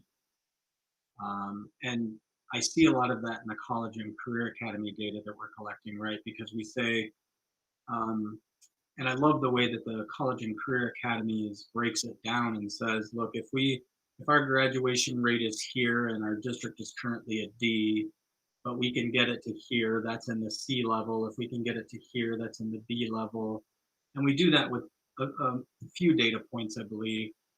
So there's how we're doing as a district overall, and then how we're doing as an urban district.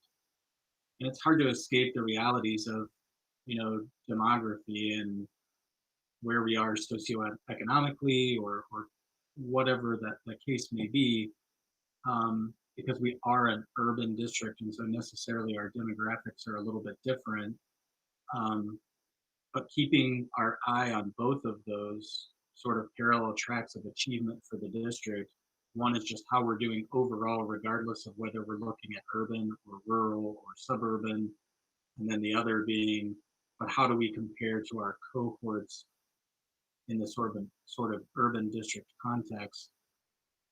If you want to see both, and I mean, if you advance in one, you're going to advance in the other. But it's just a thought, because when we say #1 urban district, we might be the #1 urban district, but as a district itself compared to the state, and we know that the state report card isn't fair or right, but anyway, Dr. James, you have a comment?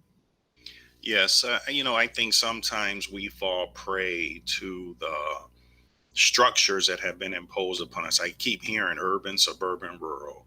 It really should be about, how our students are doing with cohorts of students that have similar characteristics, like percent of poverty, the ethnic makeup of our districts. I also think that sometimes, we don't give ourselves credit for some of the very creative things that we've done in this district. I haven't, since 10 hours ago, I haven't heard anyone mention the fine work that our partnership with the LeBron James Family Foundation and the academic gains that those kids, who are some of the most struggling kids, in America, not just in Akron, but if you look at some of the issues that those kids face, and we've seen some huge academic and social gains, and the partnership that has grown to encompass other partnerships that are helping these families, and the impact that that partnership has had on our relationship with United Way, with family resource centers, financial empowerment, which are helping, our community as a whole, because our schools were not isolated from the community. So, I think when we talk about, moving forward with, whether it's a new tagline or something else, a lot goes into that. And it isn't just all purely academics. This is about really building up our community and, doing it in a way where, there's equitable access to resources, equitable access to an education, and equitable access, to the economic tools to help make families whole. And I just think sometimes we need to think a little bit bigger, than just some of the things that we have those rules imposed by us in lots of districts. It's not just the urbans, but the suburbans, even the high performing districts in the state have all complained about the report card. And many of us don't give it that much credence because it changes constantly. Remember 5, 6, 7, 8 years ago, we were, right on the cusp of moving up to another a higher bracket in terms of our evaluation. They changed the rules, and then all the urbans fell down. So that's just my comments about that. Thank you. Good comments, Mr. Alexander. Yeah, Patrick, I agree with Dr. James has said about we can't get caught up in the standards and some of those things that we're talking about, because it is all about the kids and what we're doing. When I'm going to go back when we first started talking about be the best urban school district in the nation or in the country. That was something I was behind as well, because I want to be #1. Okay, I don't want to be number 5, 6, or 7, because when you come to 5, 6, or 7, nobody looks at 5, 6, and 7. The people who they don't give the monies to the 5, 6, and 7s. They give them to the 1, 2s, and 3s, because those are the ones who are getting results, who are showing results, who can lead the country in education. Say, here's what we're doing and what can be done in other school districts to make other school districts better. And so what we're doing by saying we're going to elevate ourselves to the #1 urban school district. It says urban because we're an urban school district. I think that's where the name urban come from, but not just in urban, but in school district, period. Where are we at? We've measured ourselves through the state of Ohio. Okay, so now we're measuring with the state. Now are we going to go to the national level? Where are we at on the national level in some of these areas? And then can we move a little further up the chain as to what we've done? We've set these goals, these objectives, and we measured them. And here's where we're at, and here's where we are against other school districts. Yes, we've surpassed this. Now we're going to the next level. That's the piece that we got to look at, and look at the ultimate goal is where are we going and where we want to go. But then put the map together as to here are the steps we need. I think that's what we're talking about. We want to see more steps as to how we get there to that point. And so I think what we have to do is make sure we focus on, we want to get to the top, but also the steps of where we're going to go to get to that point. And some of those objectives are going to be measured within 3 years. Some might be measured in 4 years. Some might be measured before then. We might reach those goals, but that's okay, as long as we're moving towards up that ladder towards being the #1 school district in the country. And the last thing I'm going to say is, and Dr. James mentioned this here about the LeBron James school. People don't look at what type of kids we have in that school. Okay, those are the more hard to serve kids. Where have they? How far have they gone? What goals have they achieved? And if it passed and surpassed, and they're moving to the next level. One of the things that we probably need to work on and a little bit more is tooting our own horn, because we're modest, and I'm okay with that to a certain extent. But on the other hand, we got to toot our horn and we got to market what we do. Okay, if we're doing something well, market. Okay, our kids are our products, and we need to market them, show how well they are doing in our school district, but not just in our school district, compared against other school districts across the country. So I hope that we'll focus on that we want to be at the top, but what are the goals that we want to look at? And I think that's what we're trying to say. So I'm saying it, but I also want to say that let's toot our horn a little bit more, because we're doing some good things, and we do need to do that. We need to market what we're doing so that people know that, and then that'll even show more of where we're at in moving towards the top school district in the country. Thank you. Thank you, Dr. Akbar. I just want to echo what Mr. Alexander said, and just say that a part of becoming a national leader is telling our story. And I think that that's important that we do. Something that I'm really interested in, and it could be just my own interest, but I would like for us to also look at how do we add our story in the research, and looking at how do we increase our presence there, as well as academics and colleges are looking at teaching and exposing their future teachers to what success looks like. We need some case studies from right here in Akron to showcase for them to use. We need some of the data that we've seen, where we've seen the growth in the I Promise School and other schools, to be represented. So I think that that's a part of also becoming a national leader as well. Thank you. Ms. Mansfield? So I think sometimes our size is to our detriment, especially on telling our story. In some ways, I mean, some of the things that the newer board members didn't necessarily get a chance to see, just because there's so much coming at us at the end of the school year this year. You know, one of the things, to Dr. Akbar's point, that gets pointed out is how many of our teachers were published in national studies and national articles. That's one of the things that we usually have at the Teacher of the Year banquet. And that's usually when I hear about those things, right? And get to look them up and things like that. There was so much this year. It just got buried in the national narrative of everything, and the fact that we were presenting the way we were presenting. Also, I agree. We do need to toot our horn. We are modest.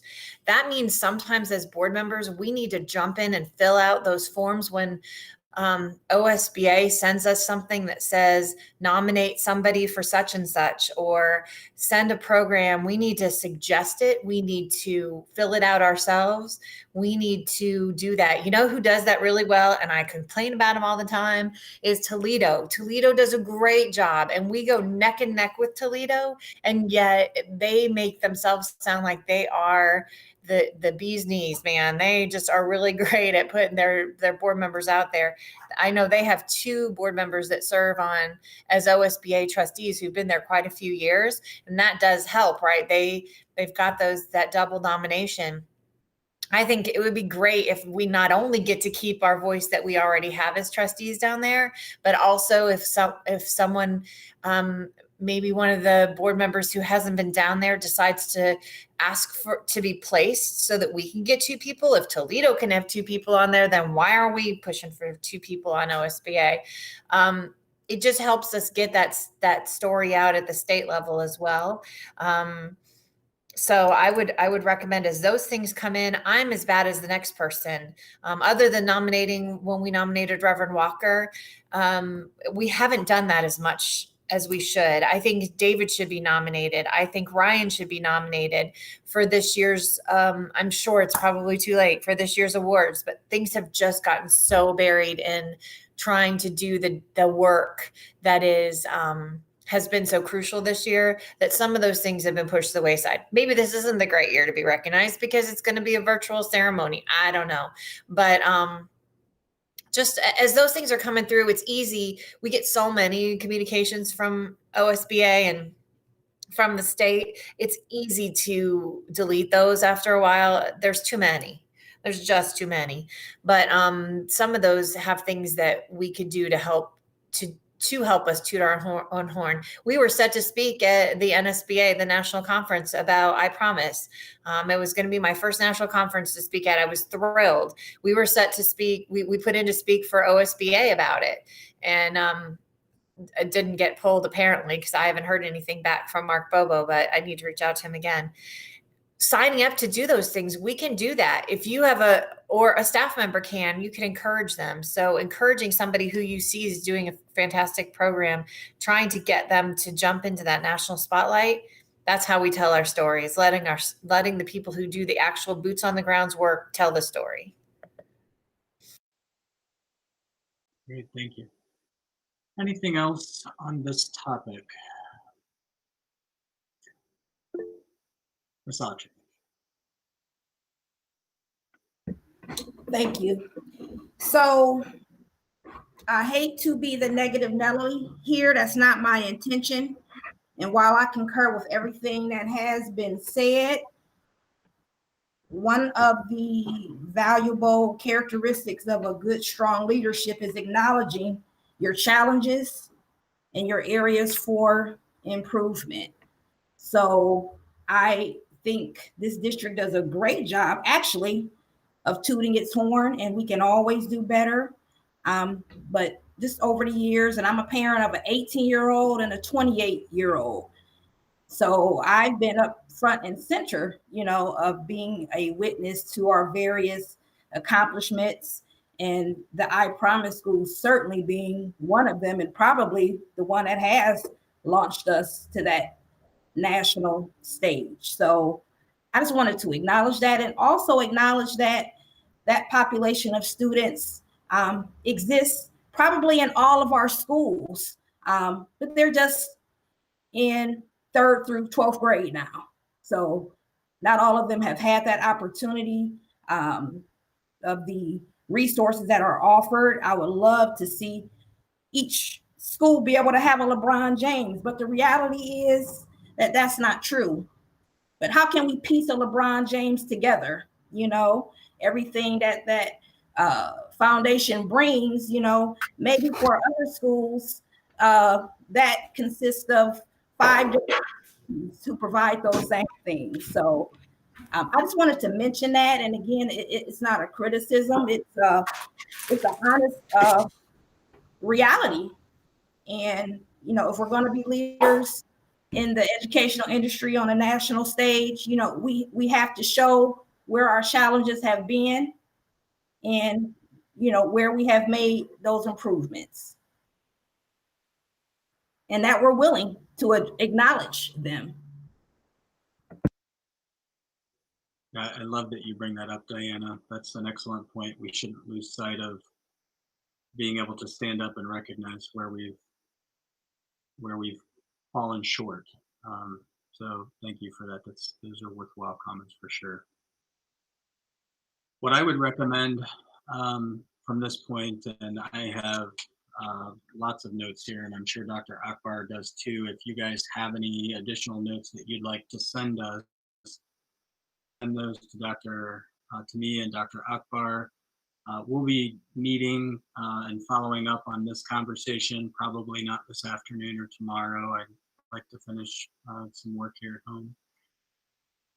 But we'll be following up on our conversations, and I would suggest that he and I revise this document and get you an updated format that maybe reflects some of the notes that you gave us today. Diana fell off, excuse me, sorry. Oh, did she? I was looking down. Okay, let's pause our meeting for just a moment and wait for her to rejoin. Maybe we've fallen short in our internet connections.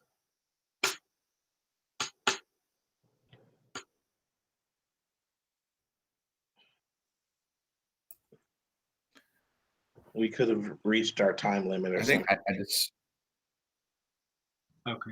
there I'm she back. is. Welcome back. real quick We waited. while we're waiting for it. Thank you both. Go ahead.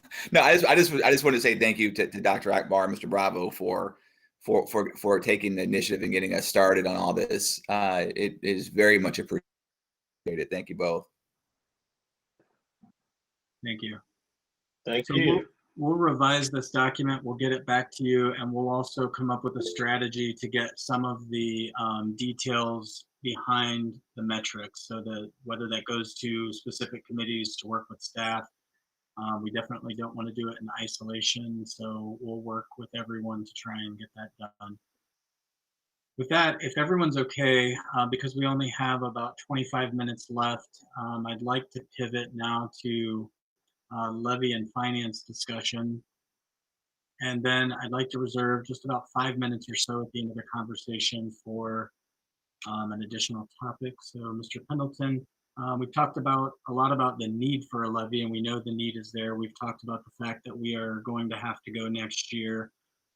So we're not going to talk about a lot of numbers or levy campaign specifics, but we do want to talk about the levy committee itself. We want to talk a little bit about the structure, about how the board envisions we might start to build some support behind what we're contemplating. So Mr. Pendleton, I'd like to turn it over to you if that's okay. Sure. In our Mr. James, I'm sorry. Yeah, in our levy planning, or prior to our board retreat, when we were planning this agenda, again, you mentioned that we had discussed the financial need, the end of the cycle for every 6 years on average. And I think there's some momentum towards a May issue. However, we wanted to talk more about the mechanics and how to put that team together. And I think I'll defer to the superintendent there, because that's really the next steps in terms of any successful levy campaign, is that team and engagement of our stakeholder group. So, Superintendent. Thank you. Yes, as you're aware, a levy campaign is operated by, what we call a citizens committee, and we need to look at who will co-chair that committee, and probably just as important, who will be the treasurer of our citizens committee, to begin getting donations. We usually start internally with staff to get that process started, and then also to talk about who to engage to help run the campaign. All right, so we want to open it up to the board a little bit. Again, this is more about levy committee and levy committee structure and co-chairs. Just wanted to start seeing if the board had any thoughts around, as the superintendent said, around getting some committee co-chairs put together. In the past, we've had people that we knew could help raise awareness and help raise funds. It could be a mixture of folks. We're in a different, certainly, situation now than we were the last 2 levy campaigns. Not the least of which is that we're primarily virtual, but also the world around us is looking a lot different. So we just wanted to get your thoughts and feedback. I don't know why I keep pluralizing that. Your thoughts and feedback on how we might approach identifying potential committee chairs that can help us raise awareness and raise funding for a levy campaign. So we'll open it up for discussion.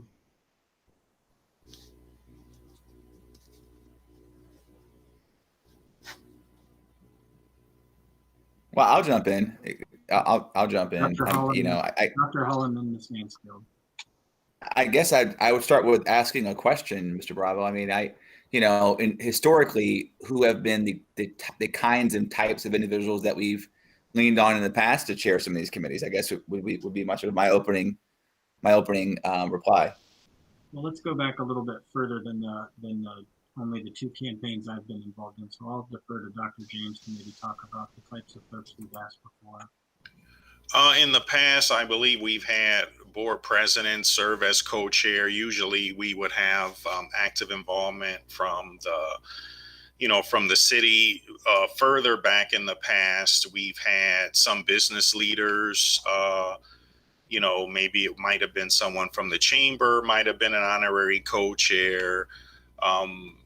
Dr. McWilliams-Woods is the brains behind a lot of our, levy campaigning, and I'm sure she can add some commentary to that as well. I know one councilman we could get on board. It's nice to have that in. Yeah, I think that the important thing whenever we look at the committee is strategically looking at who are people that kind of have that natural engagement with groups of people that are really important for our campaign, and who are the key leaders that can then also go and engage other leaders to pull off what we need, obviously. But the board representation is obviously very critical, because we will have schedules for you out in so many different places across the city. So it's really important to have leadership at the table as we're mapping all of that out. But then the key community leaders, I think it's going to be critical for us to make sure we're very strategic on who we bring and ask to join us. Agreed. Dr. Hall, we have had business and industry leaders, the folks that you might imagine that are typically around a lot of tables when it comes to these types of campaigns or initiatives. We have had past board folks.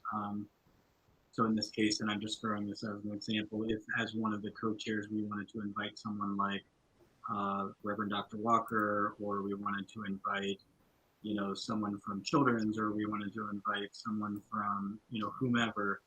And we kind of put that committee in those co-chairs.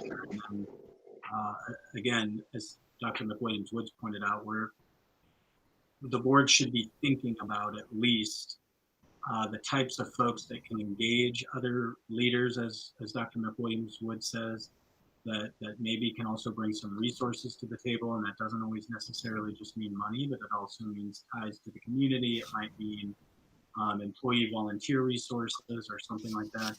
So we just need to be thinking about that. And so, we don't have to solve it all today. We just want to introduce the conversation and get the board thinking about that committee strategy as we start moving forward.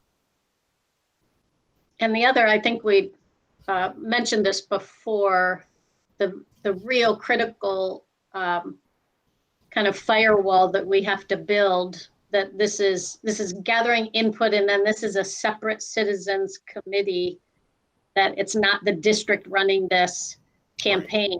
It's not all of us running this. It's a separate citizens committee. So once we brainstorm those names and put them together, they're operating then as that separate group and strategizing. It's not coming back and us all signing off on that, because we have to make sure that's kept very separate. Also, historically, we've had a lot of involvement from the Akron Education Association. I know on a couple of campaigns, I think they hosted the meetings at their facility, and they've also written fairly decent sized checks for the campaign as well. Mm-hmm. Great. So maybe what we ought to do too, and I know I've received some suggestions from folks. Maybe what we ought to do is ask you to start thinking about that, and maybe emailing out some suggestions as you think about those people that you might know in the community or that you might recognize in the community that represent, again, we're probably thinking some diverse co-chairs that can bring some community connections and resources to the table in terms of our levy committee. And then we could ask you to email those to me and Dr. Akbar, and we can share those with Dr. James and Dr. McWilliams-Woods and Mr. Pendleton. And I'll echo what Dr. James said about Dr. McWilliams-Woods. She runs a tight ship when it comes to pulling things together and making sure things click. So we'll share that with the group. But if you could just start emailing those. Is there anything else that we want to talk about around this subject? Just one other item about the structure underneath the steering committee then. Because the steering committee, they're not just advisors. These are people that can really go get things done and engage people. But then underneath that, each cluster will have a chair, some volunteer from staff, and then more of a ward kind of leader, neighborhood by neighborhood or ward by ward, that kind of lines up with our clusters. And then the campaign really is within each cluster then, because it's so unique in the city on the activities that happen. So the steering committee isn't trying to do this whole citywide campaign. It then gets broken down to ward by ward, ward/cluster alignment across the city. And there's 2 co-chairs that will run each part of that cluster. Again, although we do play a role, we're not running the campaign necessarily or contributing as a district financially or anything like that, but we are involved, and so we do want your input for sure as those things are put together sort of on our behalf, if you will. All right, we are about 15 minutes out. Ms. Autry, please go ahead. Yes, and I'm sorry if this was answered. So I understand that the campaign is separate from the district. Does that also mean we are not able to utilize any of the district resources in terms of like videos, for example? Because I know we have a lot of like different videos that toot our horn that I think would be very good in educating our community on what we offer and provide. Is that something we're able to do or not? Like, can the district, would that be considered like a donation if we utilize, videos, et cetera, from the district? Right, they were pre-existing videos that would be out in the public domain. I don't think that's a problem, but we can't create videos for the campaign. They would have to be paid for and created by a third party hired by the campaign. Okay. Right. And we always start off the campaign with bringing in and having a session for anyone, any volunteer who's going to be a part of it, including all board members. We have a legal session on here's everything that has to be, the firewall that I talked about. It'll go through all of those rules about resources. There's a big difference between providing information about our finances, which we're allowed to talk about as a district, and you all are allowed to talk about. But that's very different than saying, please pass this levy and please vote for the levy. That's the campaign. So we'll go through all of that on the difference between those 2 functions, because sometimes you'll be going in between those 2 functions depending on what we ask you to do.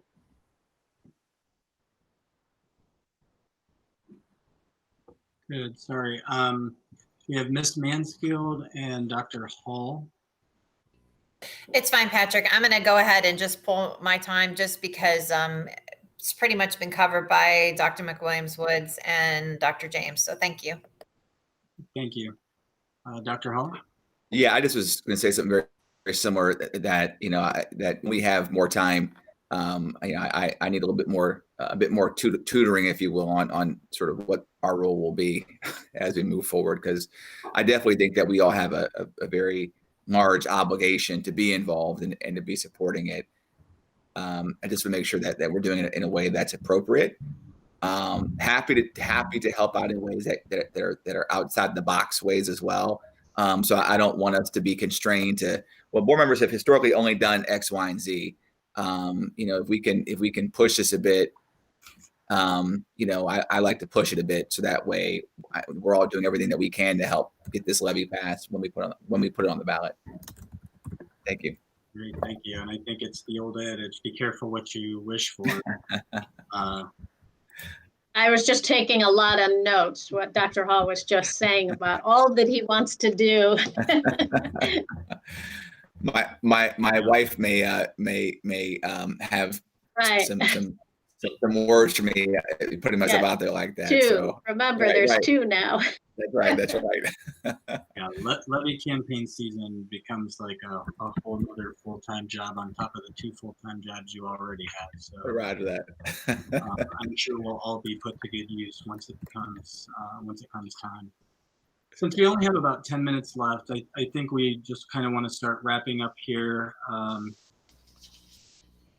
And before we do, I want to thank all of you for the great conversation, the feedback, the communication has been wonderful, despite the fact that we're virtual at the moment. This has been a really good retreat. And when you first start thinking about 10 hours worth of a retreat, it seems like a lot of time to fill up.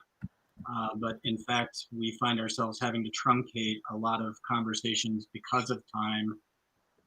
So to that point, I do just want to mention, and we don't have to solve it today, Dr. Akbar and I will talk about it and maybe come back to you.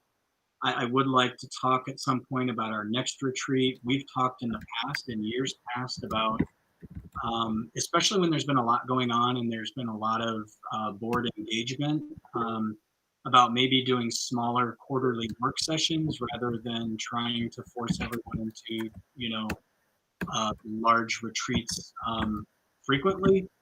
But there's clearly a lot here to talk about that we could spend more time on, and maybe Dr. Akbar and I can put our heads together and come up with a way where we can engage the board a little bit more frequently, but maybe a shorter amount of time, but where we can really devote some time to talk more about some of the things that everyone's been bringing up. So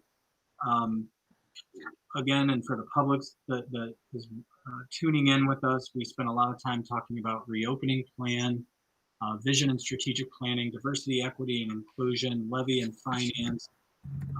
Again, this has been part of a 2-day series where we've spent about 10 hours together talking. We'll take the notes from today's retreat. We'll work on our vision and strategic planning. We'll get that back to you. The last topic that I just kind of want to bring up is one that's been weighing on me just a little bit, and I don't know yet what our response or even our responsibility is or should be. But many of you know, as we lost an 8-year-old in our community last night as a result of gun violence. And it seems to be an issue that's maybe on the rise. Many of us are probably old enough, I suppose, when we all remember a time, even when I was younger, that no matter what was going on out in the community, kids were sort of sacrosanct and they were sacred, and schools were sacred and churches were sacred. And despite what was going on anywhere else in the community, there were places where people could go and you felt safe, and kids felt safe. And I worry that, as a community, that we let it, I worry, I don't want us to get to a point where it doesn't feel that way anymore. And losing another child last night is just something that I hurt enough that I wanted to bring it up today and just talk about it. I sent out a message earlier, and I don't want to put anyone out, on the spot, but I did send a message out earlier to one of our community partners just to say that I'd like to have a conversation soon about collaborating around where we might be able to find some common ground in some efforts. The city, by the way, has done a great job in recent years on their youth violence prevention plan and some efforts that they've done. And so kudos to Mayor Corrigan and his staff and the city council over there. But I think there's also a role for Akron Public Schools to play, a larger role for us to play, because we feel that in our community every time we lose a child, and I don't like the feelings that come with that. So I would really like to see this board and our district play a larger role, and whether that's a joint committee with for example, I'm just throwing this out there, a joint committee with the city and the county and any suburbs that want to join, and we're all talking about as a community, whether it's a joint marketing, communications, public information effort to talk about violence and violence against youth. I don't know what that is, but I feel like there is a role for us to play. I feel like we have a responsibility on some level to respond, and I just want to put it out there for some discussion.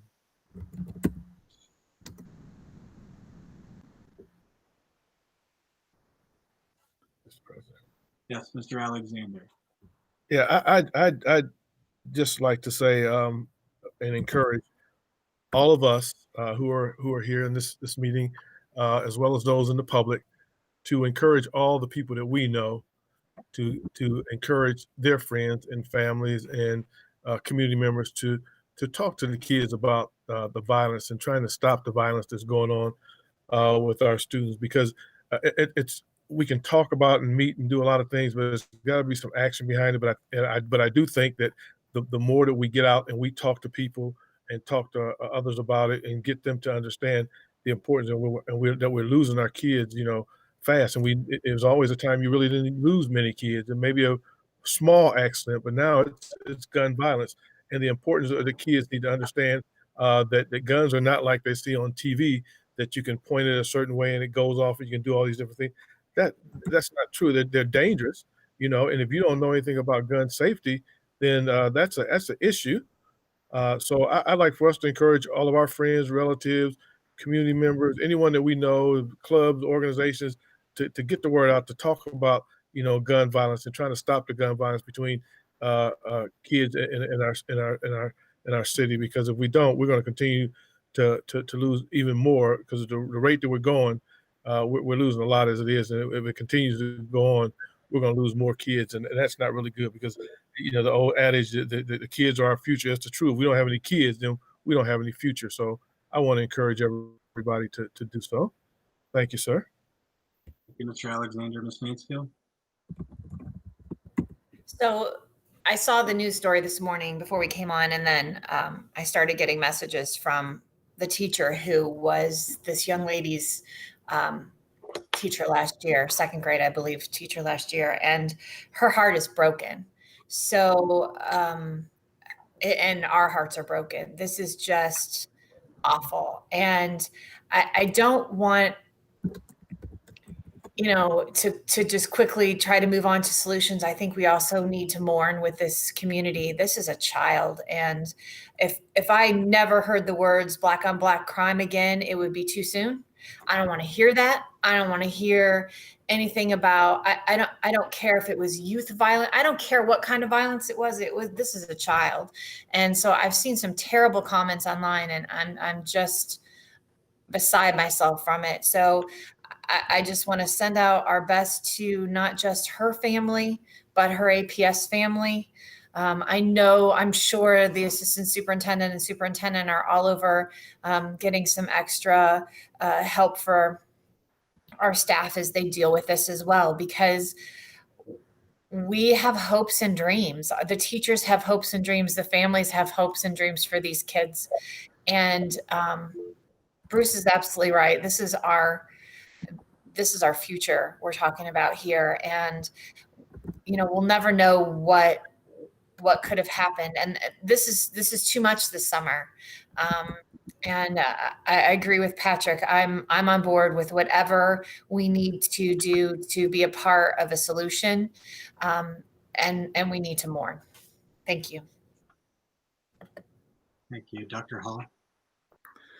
Yeah, thank you, Mr. President. I think, all of us could probably spend a lengthy time replying and talking about this topic and all the sort of contributing factors and, as well, and so, but I think Ms. Mansfield, has a spot on in that acknowledge the life lost and mourn with open and broken hearts. You know, as a father of now 2 girls of my own, you know, I simply, when I got the information this morning, I simply just, you know, you put yourself in somebody else's shoes, and I just cannot, losing one of my girls. And so when you think about, you know, losing someone who was 8 years old, there's so much that they just were not able to do. You know, so much potential that was never realized. You know, and I think it's also important to recognize as we sort of think about how we as a body can collaborate with other community partners. You know, I'm sure we're all aware of the story from just a week or so ago about the toddler who was lost to gun violence. A toddler, you know, and so you start thinking about, you know, no one believes the toddler was the target. Nobody believes the 8-year-old was the target here, you know, and so we're seeing, you know, increased, if you will, right? And to Alexander's point, you know, and I think, you know, there's several on this board that have military service on their records. It's not easy shooting a gun. It takes training. There's expertise that goes into that.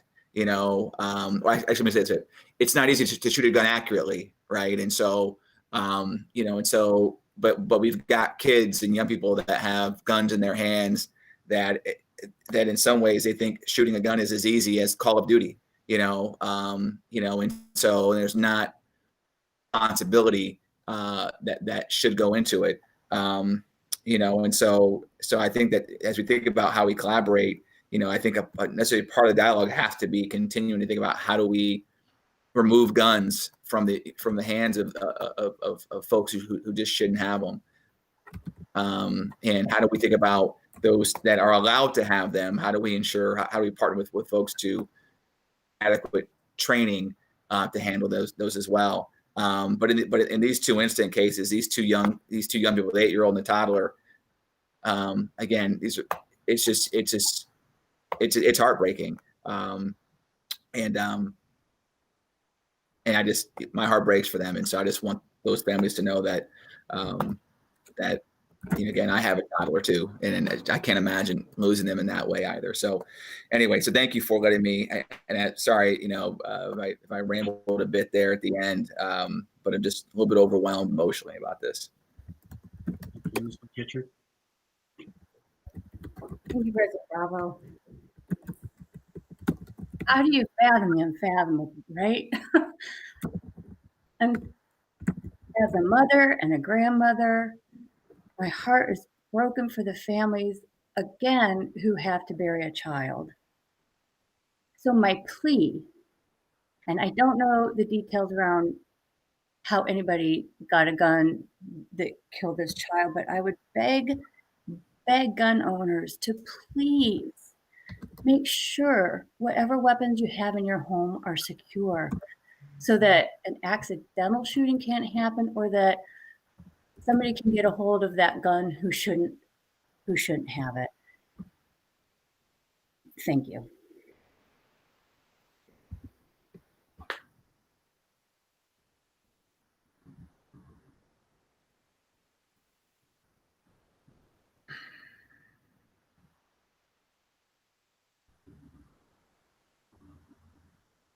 Patrick, you're muted.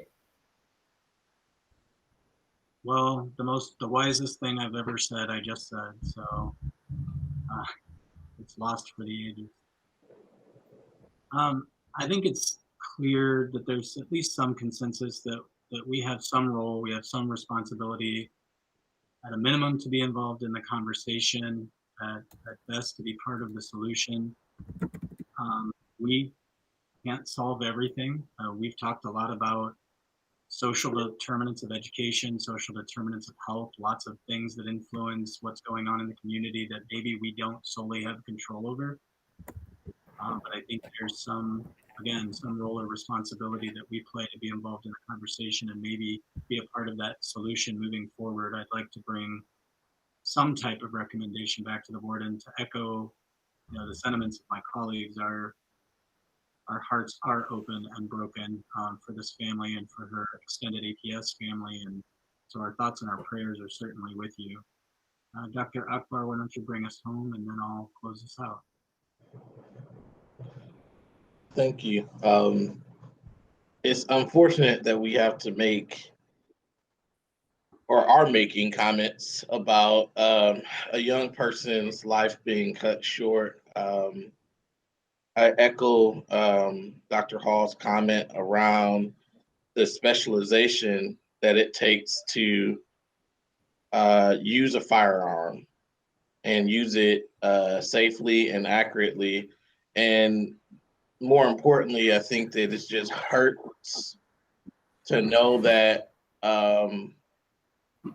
life in our community isn't held sacredly in a way that it should.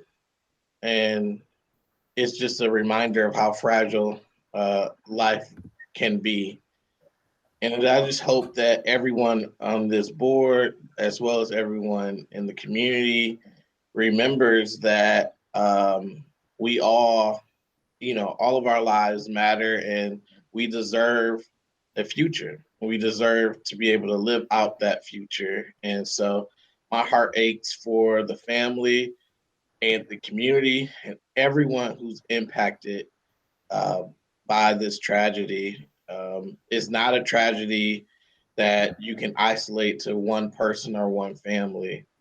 So many of us we love kids. We love seeing people succeed and seeing people grow and change the world. And whenever someone who was going to change the world's life is cut short, it hurts so many more.